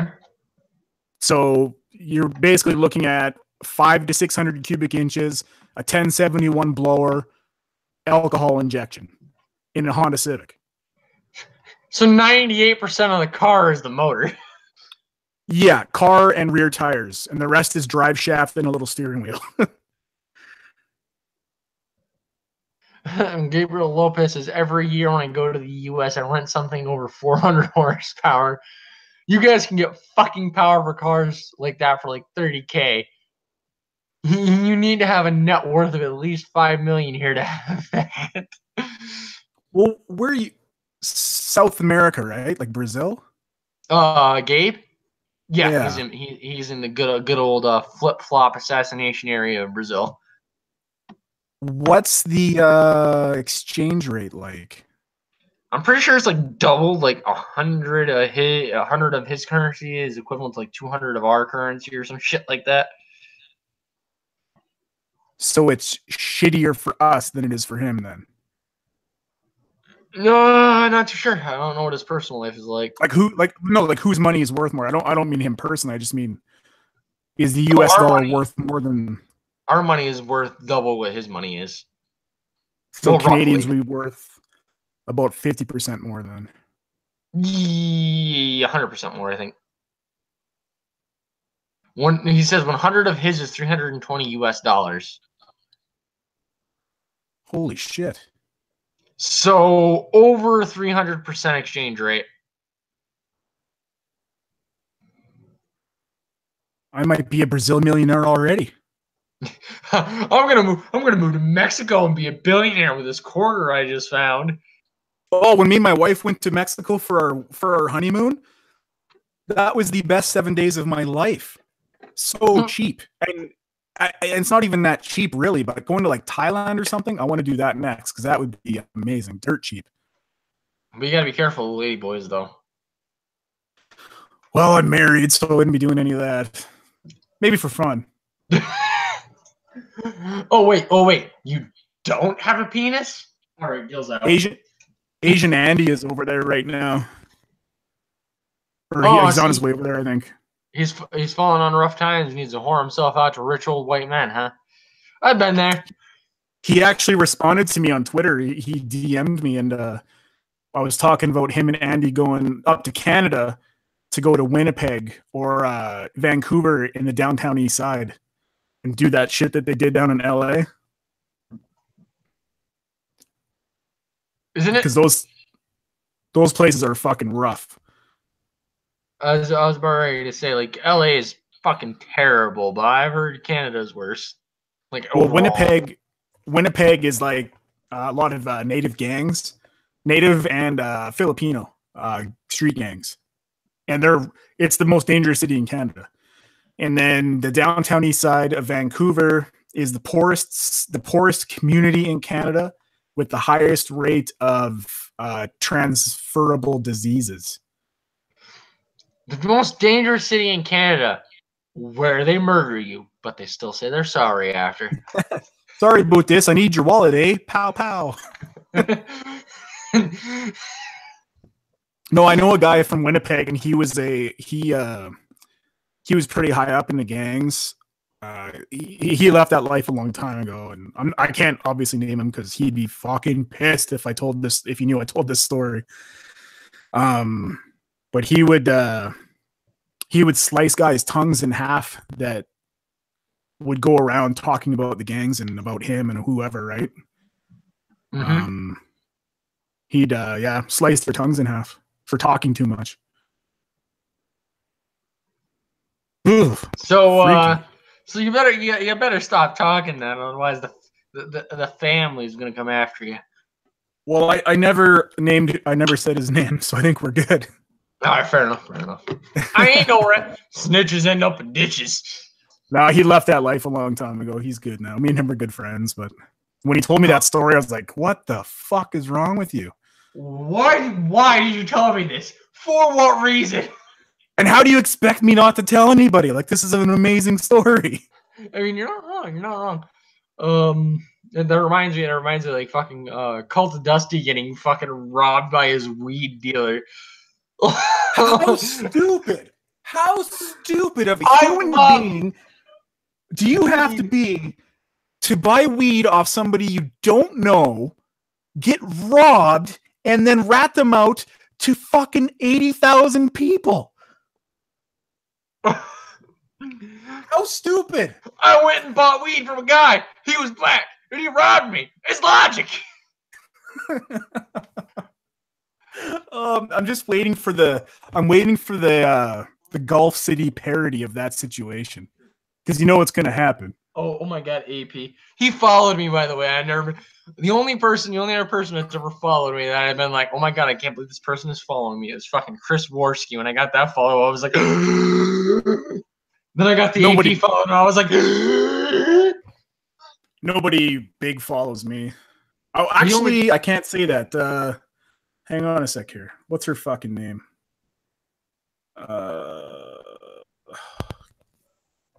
This might take me a second here. Canadian Twitter. Eh? Sorry about this. Well, she doesn't follow me? What the fuck? Twitter has a habit of doing that. I swear she did. Some guy just followed me yesterday that has like 2,000 followers. He's like a DJ. That was pretty cool. Fun story. But then, what was I going to say? Oh, yesterday, Medicare retweeted something that I did. That's the fucking closest to famous I've ever been. Online, anyways. Oh, Medicare bump. Yes.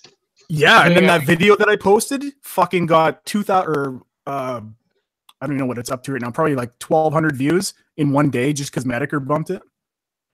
Nice. I know, it's fucking mint. I think the biggest video I have is the New California thing.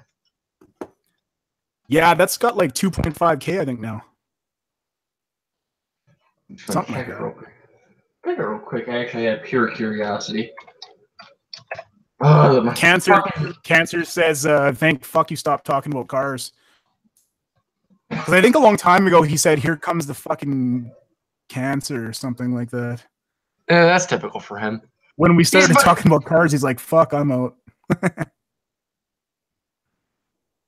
Let's see here now. My yep, 2.5 thousand views. That is my most viewed video ever, and I didn't even. It's only 8 minutes long. I really didn't do a whole shitload of work for it, but apparently it's pretty popular. It's the thumbnails. You got him with the thumbnail. Oh, what if it did happen? Well, yeah, it's a catchy title. It's got a picture. It's got everything you need for a catchy thumbnail. All right, I need any women that follow me that are traditional followers, the Agnosis paradigm. Send me some pictures of your cleavage so I can use them for future thumbnails. Booberly, are you in the chat still? What's in her name? I mean, it's in your name. I'll be honest with you. I had her on, and I did not expect her to sound the way that she did. Like a man? No, she didn't. No, she sounded like she sounded very feminine, but I expected her to have a more breathy, air-headed voice. But she was, for the most part, she seemed coherent. Surprising.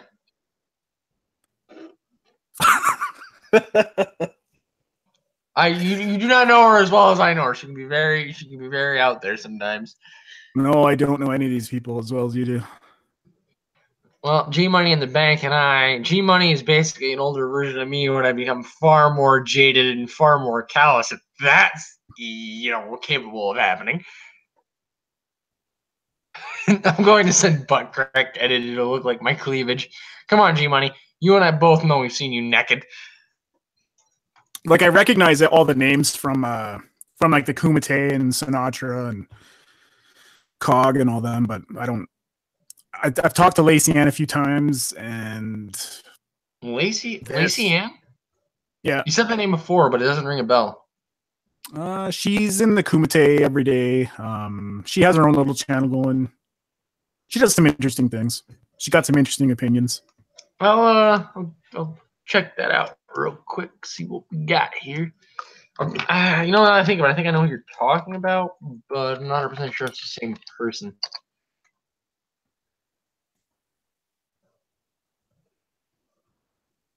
With 366 subscribers?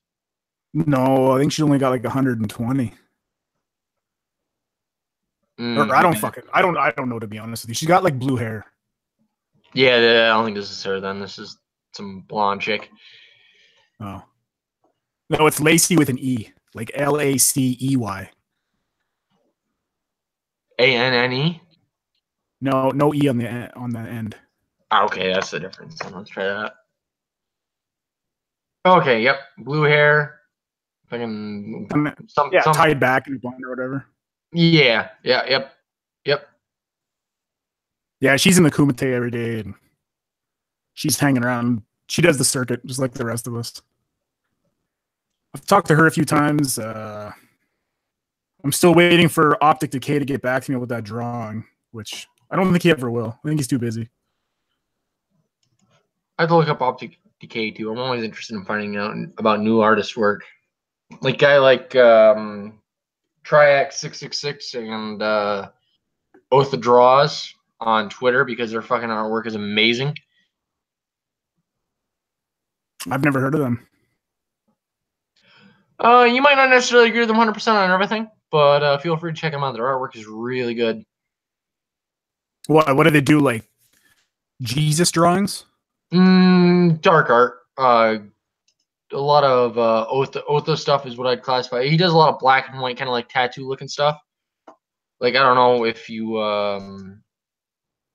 saw any of the pictures I posted before. No. Let's see if I can pull one up here. Pull one up like my dick. Got him in my email. I mean, I like tattoo stuff because I have like a tribal arm sleeve that goes from my wrist to my fucking neck, and I got a lot of tattoos. Fun story. I love tattoos, and I'd love to actually like do that kind of thing for a living. But the fact of the matter is, I am terrified of needles. Like it's not even really terrified. It just fucking makes me feel weird. Yeah, I get a weird like shiver up my back because of it. Well, I've had so many needles I don't give a fuck anymore. Like being in the hospital so many times, having IVs here and there, and like getting morphine shots every 3 hours. Fuck. Fair and enough. Then like one of my friend's kids, he's diabetic, and he's got to take shots I think twice a day. I can't remember what it is, but I just think now, well, if he does it, so can I. Can you see what I'm sharing on the screen there? Yeah. That was something I drew for my secondary channel there. Oh, that was your channel, that Abyss thing? Yep. That's all. That's all when you tweeted that out. That's all my self-written poetry and whatnot, and artwork as well, self-drawn. I always use, well, not always, but 9 times out of 10 I use a reference, so it's not 100% my drawing. I don't like trace anything or anything. I just take a picture off screen and then I map it onto another piece of paper that I'm drawing. Also, a lot of people are like, "Oh, you just draw that as like this." The thing that you're seeing on the screen right now, I think is like the third version of that. After all the lines and everything, I had to redo over again. But so you know what looks cool about this eye? I don't know if you did this intentionally or not, but the pupil and the iris look like they work independently of the rest of the eye. That wasn't actually, that wasn't necessarily intentional. I was focusing more or less on the color in the eye when I was coloring it realistically. Because it looks like a chameleon eye in a human eye, so it looks like the pupil can move independently of the rest of the eye. That's pretty fucking cool. I didn't even think of it that way. Just because the way you spiraled in the iris like that, so it looks like it spirals in and out, and you can move wherever it wants, as opposed to the way our pupils and irises work, where it just focuses on the center, right? I got you. To be fair, when I originally did it, I just wanted to look like a storm, like a hurricane, more or less. Yeah. Well, I just blew your mind with your own art. What's that? I just blew your mind with your own art. Yeah, right. Well, that's the nice thing about art is you can articulate in a magnitude of ways. I'm gonna pull up another one here in a second, but when it talking about the like the tattoo styles, like tattooing is, to me, is like a separate kind of, it's kind of its own art style, even on paper, because some people prefer like ultra realistic, which is I find fucking fascinating myself, but it's with a tattoo, while something may look good, it may not necessarily be anatomically correct. So you can, with tattoo, I feel like with tattooing you kind of take up like a middle ground almost, where you're going for a certain amount of realism where it makes sense, but you're also going for what looks cool as well. My favorite art style would be like Todd McFarlane, comic book style. Give me an example of what he worked on. Like Spawn, Spider-Man. Okay, Spawn, definitely a big fucking fan of that art style. Yeah, like that's my art style. Really complicated, a lot of moving parts, a lot of detail, but still exaggerated, unhuman-like proportions, but still looking really proportional, which is weird. Definitely. But I have, where's my comic here? I kind of collect comics a little bit too, and I have let me see which one it is here. Spider-Man #1. What series is this?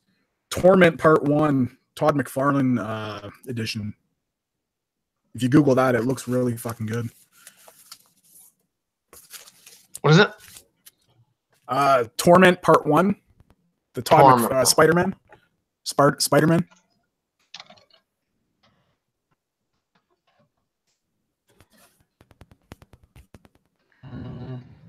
I guarantee I'm going to be able to recognize this art style once I see it.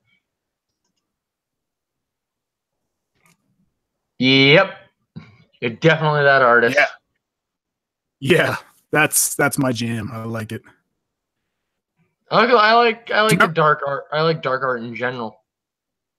Do you remember?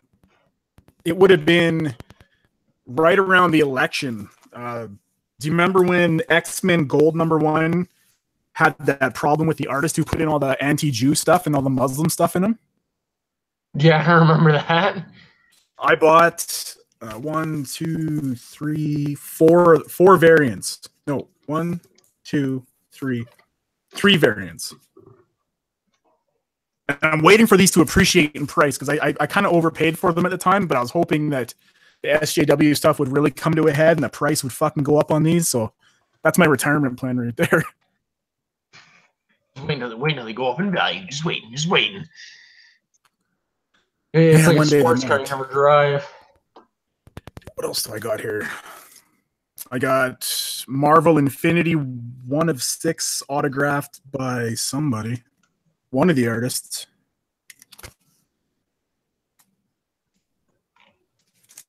That was like a $40 comic.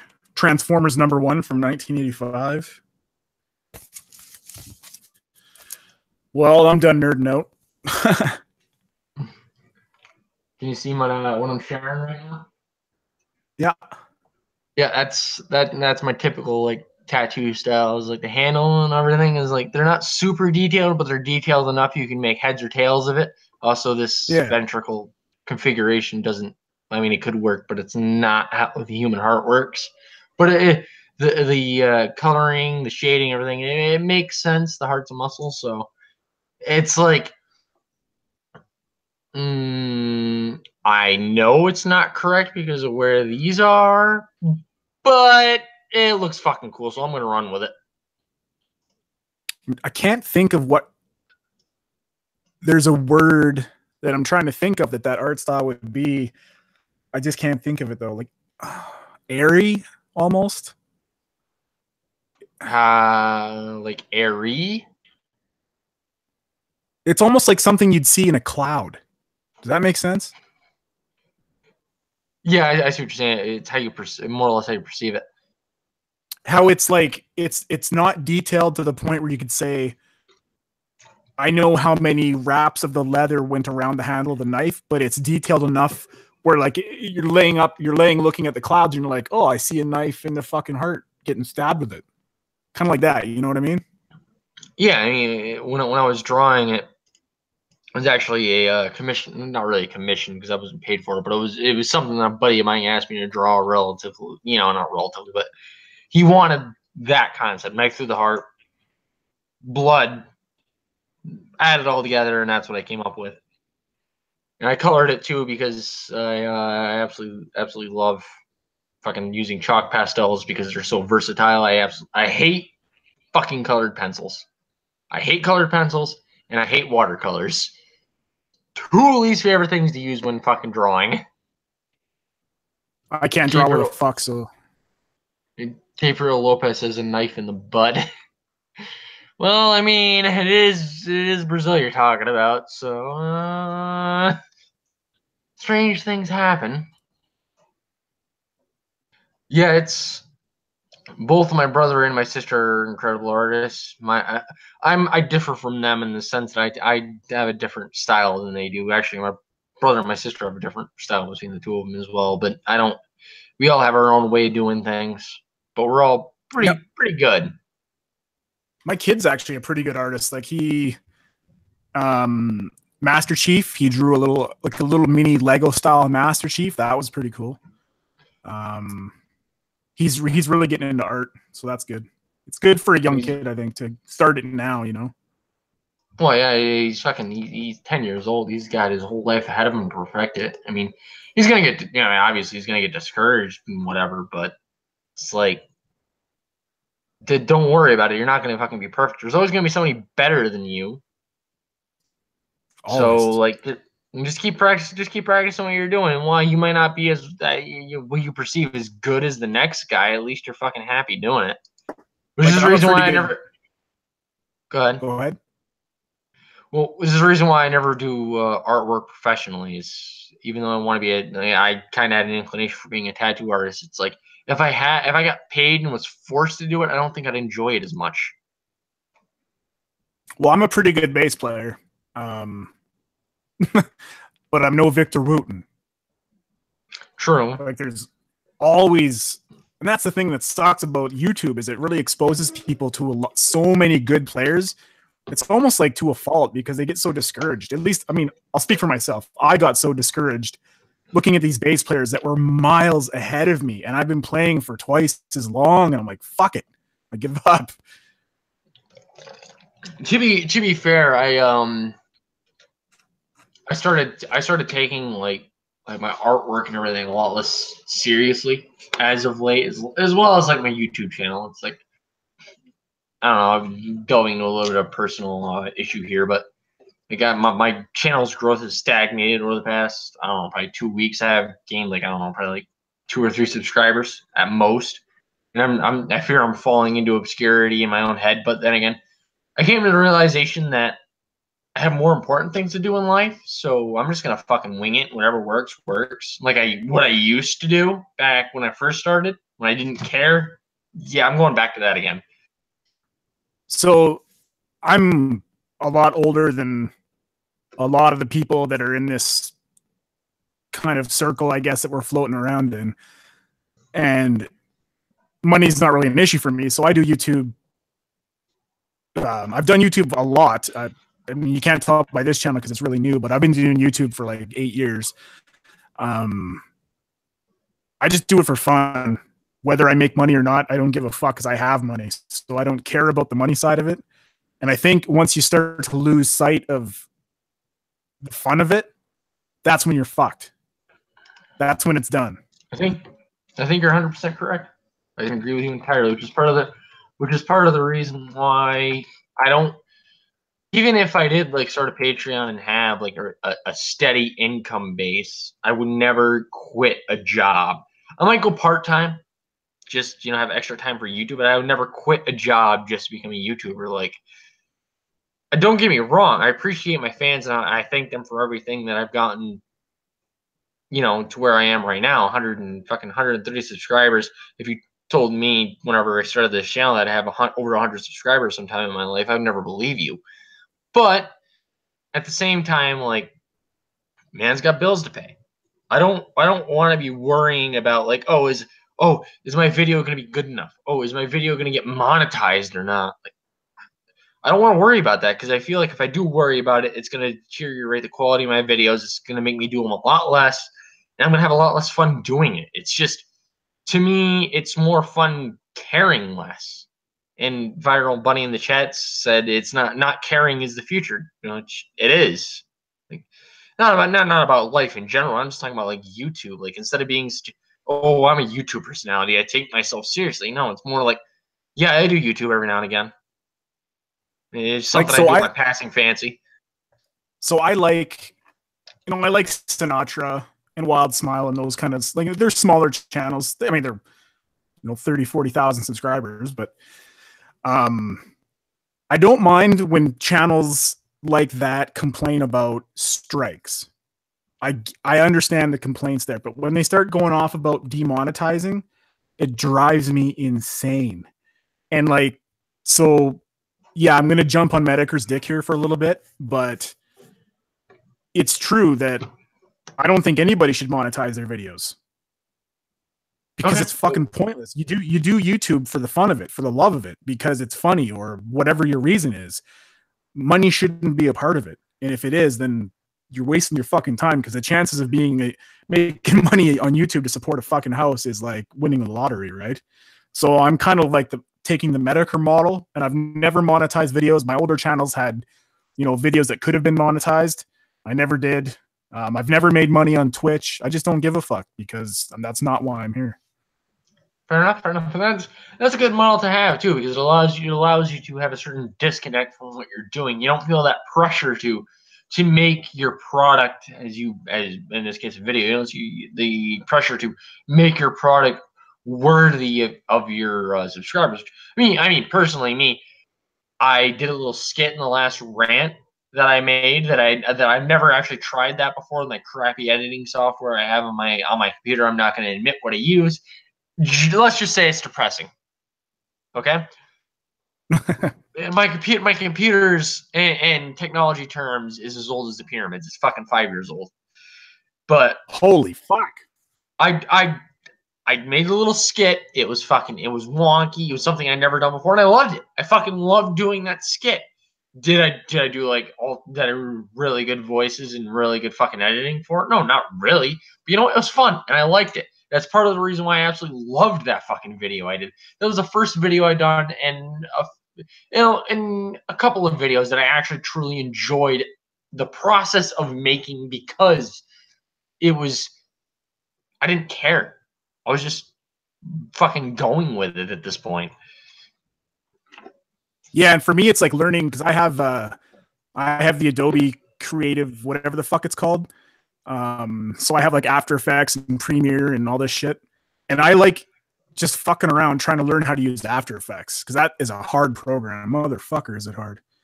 But that's what I like to do, is try and fuck around with it, and hopefully something works out. 99% of the time it doesn't, but that's kind of why I do it, is just learning how to use these programs.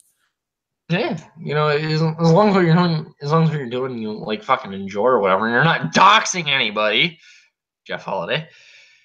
I haven't uploaded any videos. I did the Worthy compilation because I made that video like a year and a half ago, and I figured, I'll put it up again. Then I did that clip from yesterday, and then I did a video of me today driving up my driveway for some fucking reason. I don't know why I did that. But I have nothing to say unless it's in a live setting. I can't sit down and just think of a video to do because everything I want to say, I want to do live because that's where I think I'm better. I'm not very good recording myself. You know what I mean? I hear what you're saying. I hear what you're saying.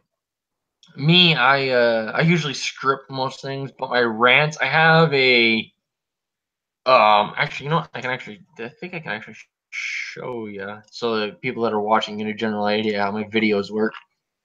I'm gonna screen share here in a second. And come on, you fucking bastard.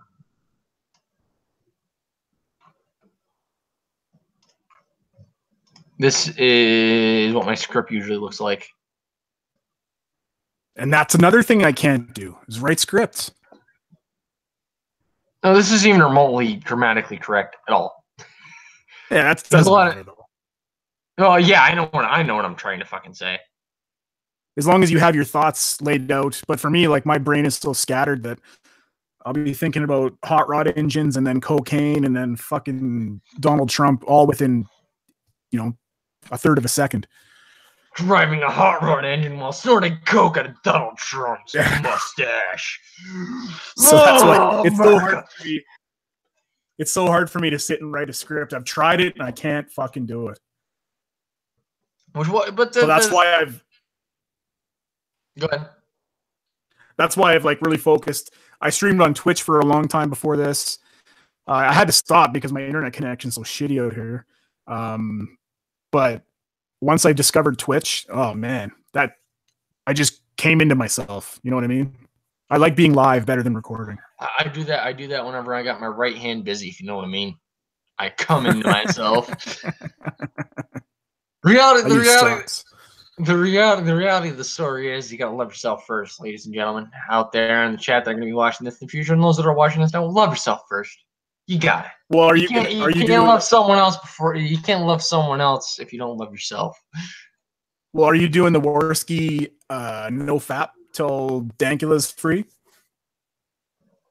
I'm fapping right now. Sweet. Joking. Maybe. What are you wearing? Oh my. 3-inch heels and a Riley J. Dennis strap on. It looks a lot like his chin. Well, there goes your viewers. Oh, come on. I'm pretty sure I'm saying I have fallen asleep on stream before, and these people are still like, I'm going to watch this drunk motherfucker fall asleep on stream again. Nice. Which, by the way, I'm not drinking. I haven't drank since St. Patty's Day. I've stopped drinking lately. Like, I don't drink at all. Yeah, me either. We should do a drunk stream one day, though. That'd be funny. I mean, if you want to, I don't know. Your work schedule seems pretty open. You know, with the whole not being working thing. I'm available Monday to Sunday between 12 a.m. and 11:59 p.m. It's pretty open. I got a couple other guys I'm sure would be happy to hop in on that one. So we'll see if we can work something together. Maybe in the future, if I ever make it to 150 subscribers, we'll do it. Or maybe if I'm feeling fucking frisky on a Saturday, you never know. That's how I work. Viral Bunny has a very good point. He says, "Actually, I know what he's wearing. 100% chance of no pants. I am wearing pants. I'll have you know. I'm also wearing a dress shirt and tie. I am the JF of the not an uptight French Canadian streaming asshole stream, and I cannot do JF at all. I'm sorry. I apologize. Are you really wearing a fucking tie? No, fuck no. I'm fucking joking." I'm wearing a t-shirt. Okay, I'm wearing a t-shirt and a pair of sweatpants. I only ever wear pajama pants. I forget what jeans feel like. They feel like a really, really rough mistress. Holding my balls real rough like. But I've been off work for like 19 months, so why would I wear pants? The man's got a point. I mean, when I'm home alone, usually the first thing I do is take my pants off, but I knew I had to stream today, so I had to be presentable. So I'm wearing my black jeans to be dressed like. Your black jeans to not have your camera on. I'm not gonna turn my fucking camera on. I want to gain viewers, not lose them. Jesus Christ. Yeah, I know the feeling. Viral Bunny says, no, I missed the drunk, naked, falling over asleep, Agno. Viral, I am still fucking very high.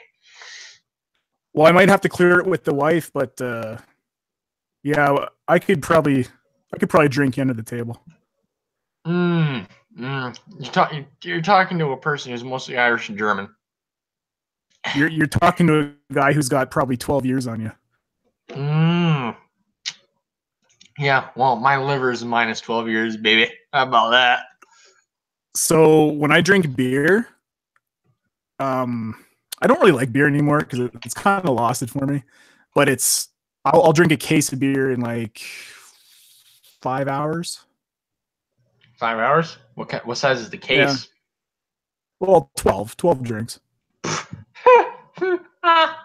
2 hours. Gone. Yeah, but then I need to go get more. No. I have a bottle of liquor. Duh. Okay, we've just been challenged by Ocean. Tequila chugging. Ocean, get out of here. Get out of here. You purple-headed freak. I can't drink tequila. That is my kryptonite. Oh, so I'm not the only one. Oh, by the way, Ocean, No, you're not. Tequila's disgusting. I'm not insulting you. I'm not insulting you. I love Ocean. She's a very nice lady. Tequila. No, I don't dislike tequila. Like, I like tequila. I'll fucking drink tequila and I'll eat the worm. I don't give a shit. But there is one major problem that tequila does to me that no other alcohol in this fucking world can do to me, apparently. I black out. I don't mean blackout where I kind of remember what happened. No, I mean blackout where I fall over asleep on camera and multiple people see my genitals. It's happened before. You know, the last time I blacked out was actually this Christmas. And the drink, I called my Christmas drink. And it's peppermint vodka, Bailey's, peppermint schnapps, and what's the other one? I don't remember, but it's all alcohol, and I fill up a glass full of just straight alcohol. And I blacked out this Christmas from like 4 of those. Nice. You know what jungle juice is? No. So me and my buddies from high school, this is an old thing that our parents taught us, by the way, because you know, as parents, they're loving types. They like us to learn from experience. So you do is you take big 55-gallon drum, brand new, preferably. Don't pick it up from the local fucking nuclear plant depository, preferably. And if it's not new, which is disgusting, you can clean it out with a lot of bleach. But we're going to say it's new. You get about 6-7 bottles of vodka, and you just pour every single bottle in. And then you fill the rest with Hawaiian Punch. Good God. It's called jungle juice. And it will crack your head open with the hangover you will have in the morning. No, I have a bulletproof hangover cure. You'll never be hungover again in your life if you listen to me. Okay. I got my own, but I'll listen. What you got. This one's bulletproof. So, you're done drinking for the night. You fill up a glass, just normal sized glass of water, and you take an equal sized glass of Pedialyte, which is, do you know what Pedialyte is? Yeah, it's basically like a mineral and vitamin infused water, right? Yeah, it's for babies that have flus and stuff to rehydrate them. So you take a glass of water and an equal sized glass of Pedialyte, 2 Gravol, and 1 Advil. And you chug the water, chug the Pedialyte, take the Gravol, take the Advil. You will not have a hangover. G Money in the Bank says, damn, man, that's a pretty bogus jungle juice recipe. To be fair, I might have described it improperly. It's mainly 50-50 vodka and Hawaiian Punch. So before we go any further, I am going to have to jump here in a few minutes, but I don't know if you've been reading the chat, but a challenge has been put out. Oh, my Ocean Redux about drinking us under the table? I think we should schedule it. I'm always running on the weekends. It's just a matter of getting people together for it. So we'll see what happens. Eh? I think if she's gonna call us a bunch of digwagging pussies, that she should probably put the booze where her mouth is. I agree with you. You're gonna be making accusations like that. Gabriel Lopez says, when I said that I hate SJ, me personally, I said I hate SJ, I hate the SJW's ruling the dyed hair color. Colored hair used to mean goth rocker chick, which to me, goth chicks, always for the win. Gabriel Lopez is usually chick more prone to butt stuff, and now it's ruined. Not entirely inaccurate. I like the girl next door look. You mean like blonde hair, prim and proper? Not necessarily blonde. They could be brunette, red hair, whatever. But the girls that like the Catholic schoolgirl, but not like the skirt, not like the typical schoolgirl uniform. I don't like that. Like the Catholic girl that nobody looks at her. But then you get her in bed and she's just a fucking maniac. That's the girl I like. I got a story for you on that one. Oh.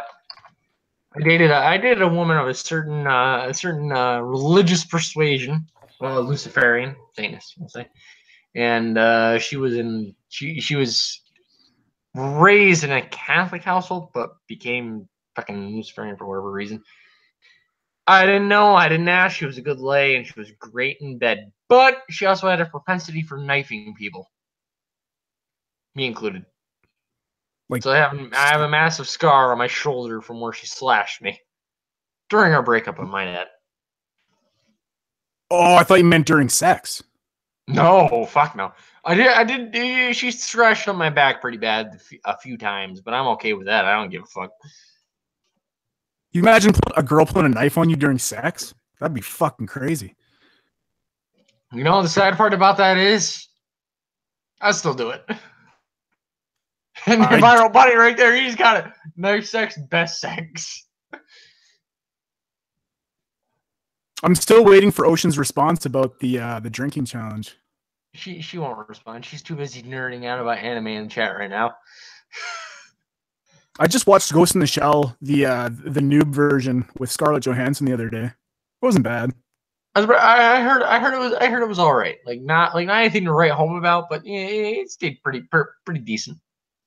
I don't know shit about anime, so the whole drama with and her not being Asian or whatever, like I don't give a fuck because I don't like anime. So I thought it was a good movie though. Yeah, it's. No, Ocean, we're talking about where all three of us start at the same time, and then I sit here and laugh while the two of you pass out. That's what we're talking about. I don't know about that. I think it's going to be me laughing while you two idiots pass out. Yeah, I am pretty old. The liver ain't quite what it used to be. No, it's just I get so tired. Like 9 o'clock is bedtime for me. 9 o'clock is bedtime. Old age is showing again. I gotta get up early to yell at those kids that are standing on my lawn. Yeah, I heard that Ray's pretty fucking Russian when it comes to drinking. Yeah, she is all about that vodka life. I love the girl to death, but goddamn, that woman can put down vodka quicker than cheap date. Like straight? Oh yeah, she drinks it straight. Fuck, man, that's disgusting. I haven't done that since I was 16. To be fair, she's Russian, so her body's acclimated to it. Oh, it tastes like potatoes to her. Ugh. That's the first time I ever had alcohol poisoning. Was my 16th birthday playing spin the bottle with a Mickey of vodka. It landed on me, obviously, and I chugged the Mickey, and I fucking had alcohol poisoning for like 2 days. Yeah, she. That's my first alcohol poisoning situation was I was like 10. Got into my dad's scotch. Not a pleasant sight. Yeah, my liver's not happy about that. But who listens to that bitch anyway? All it does is whine about filtering this and filtering that. Yeah, once you get a finger up your butt at the hospital, you'll start worrying about your body a bit more. Wait, that's how I lost my virginity. I got my finger up. Wait, don't. Never mind. Dismiss that. Let me qualify this statement. I've been through a lot of. I've had a lot of back surgeries. There for a second opinion. I've had a lot of back surgeries, and the one time I got really constipated because of the morphine, so the nurse had to put up what is it called, a suppository up my ass with their finger, and she had to hold it up there for like a minute. And I have a really disgusting body. When you're bloated as fuck and you haven't showered for like 4 days because you've been recovering from hospital, and the whole time I was just apologizing to her. I'm like, I'm so sorry about this, because I had to hold my butt cheeks open while she was jamming the pill up my butt. Which brings me to my colonoscopy story. Oh, now we're going down the cameras, down the poop shoot fucking story. All right. Well, I might have to start drinking for this one. So it's a short story, but I'll tell you that if you ever need a colonoscopy, don't be scared. It doesn't hurt, and the drugs they give you are amazing. Whoa. Drugs? I'm feeling a slight pain in my prostate area. I need a 50 cc's of morphine stat. Yeah, because I used to drink so much that I would bleed out my ass, right? So I went to my doctor, and he's like, well, I don't know. It could be a number of things. So he booked me in for colonoscopy.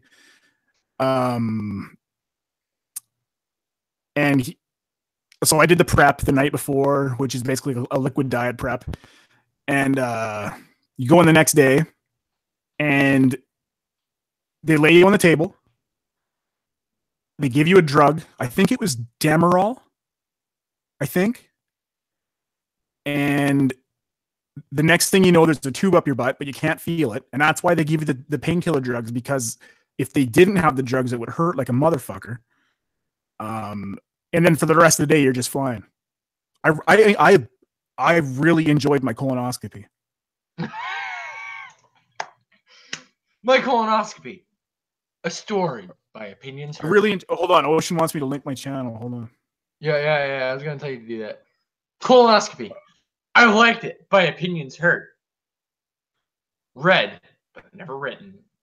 A video journal. An audio book for you to listen in while you're 40 years old, driving around your Miata in a weak attempt to reestablish your youth.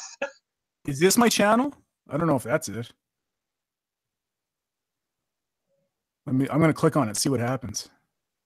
You fucking you don't even know where the fucking goes, and you linked it to my goddamn Jesus Christ. I'm on Jared Holt writing a fucking page about me now. How do I get back to the chat? I'm fine with it. How do I get back to the chat? Did you click on it when you were in the chat?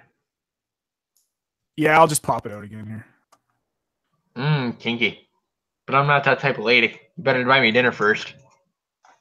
So I got to jump, but what I'm going to do is I'm going to upload a video right now.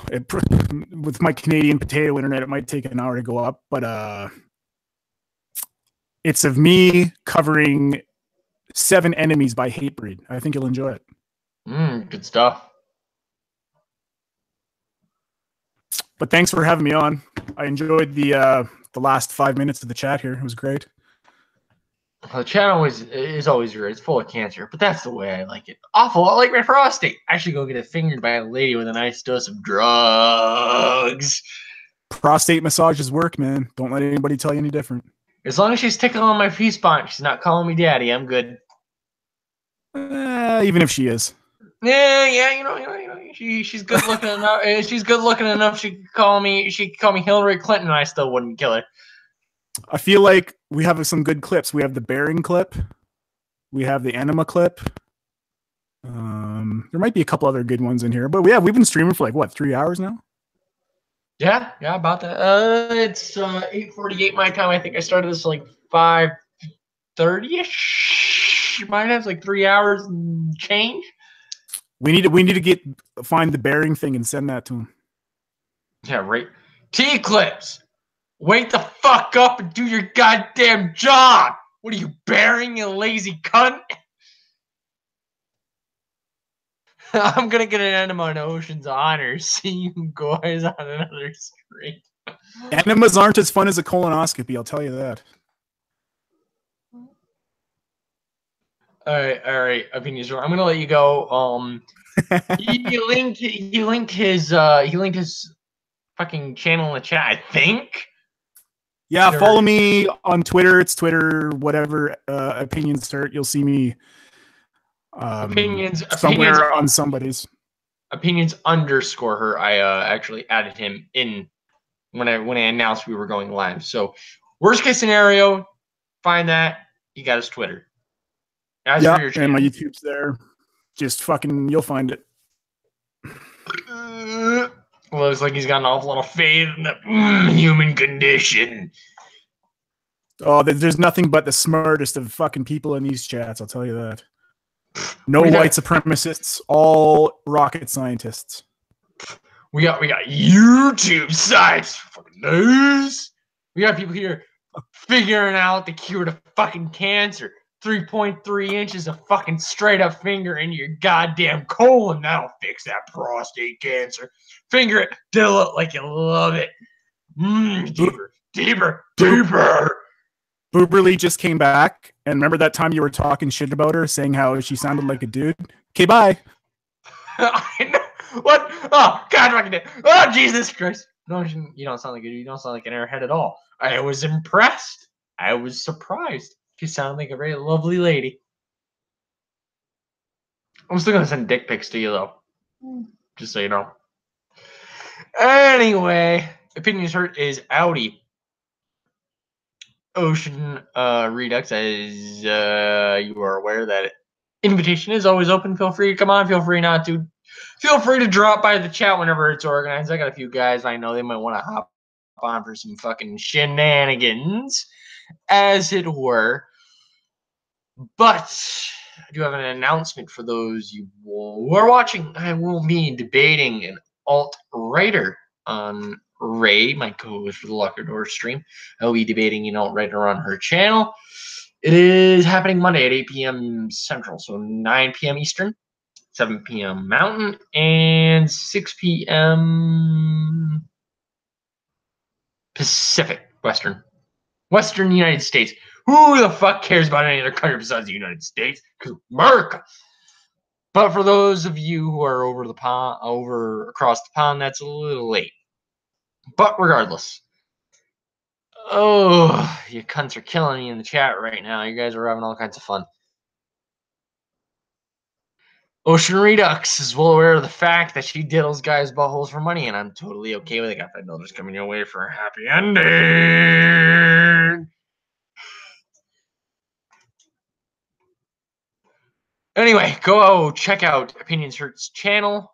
As always, I fully advocate the viewage of anybody that comes to the show. Whether or not I agree with them is entirely irrelevant because an individual is free to their personal opinion. However, Opinions Hurt was a great guy to have on. It was an awesome conversation. I am fucking ecstatic because I'm not going to be in New York for much fucking longer. For the love of God, the taxes are killing me. Almost physically. Have a wonderful morning, afternoon, evening, or night. Go check out my free Dankula thing. Whip your cock out for Dankula. Whack it off, just like Deadpool would do. And have a wonderful morning, afternoon, evening, and or night. And I will see you fucking cunts later.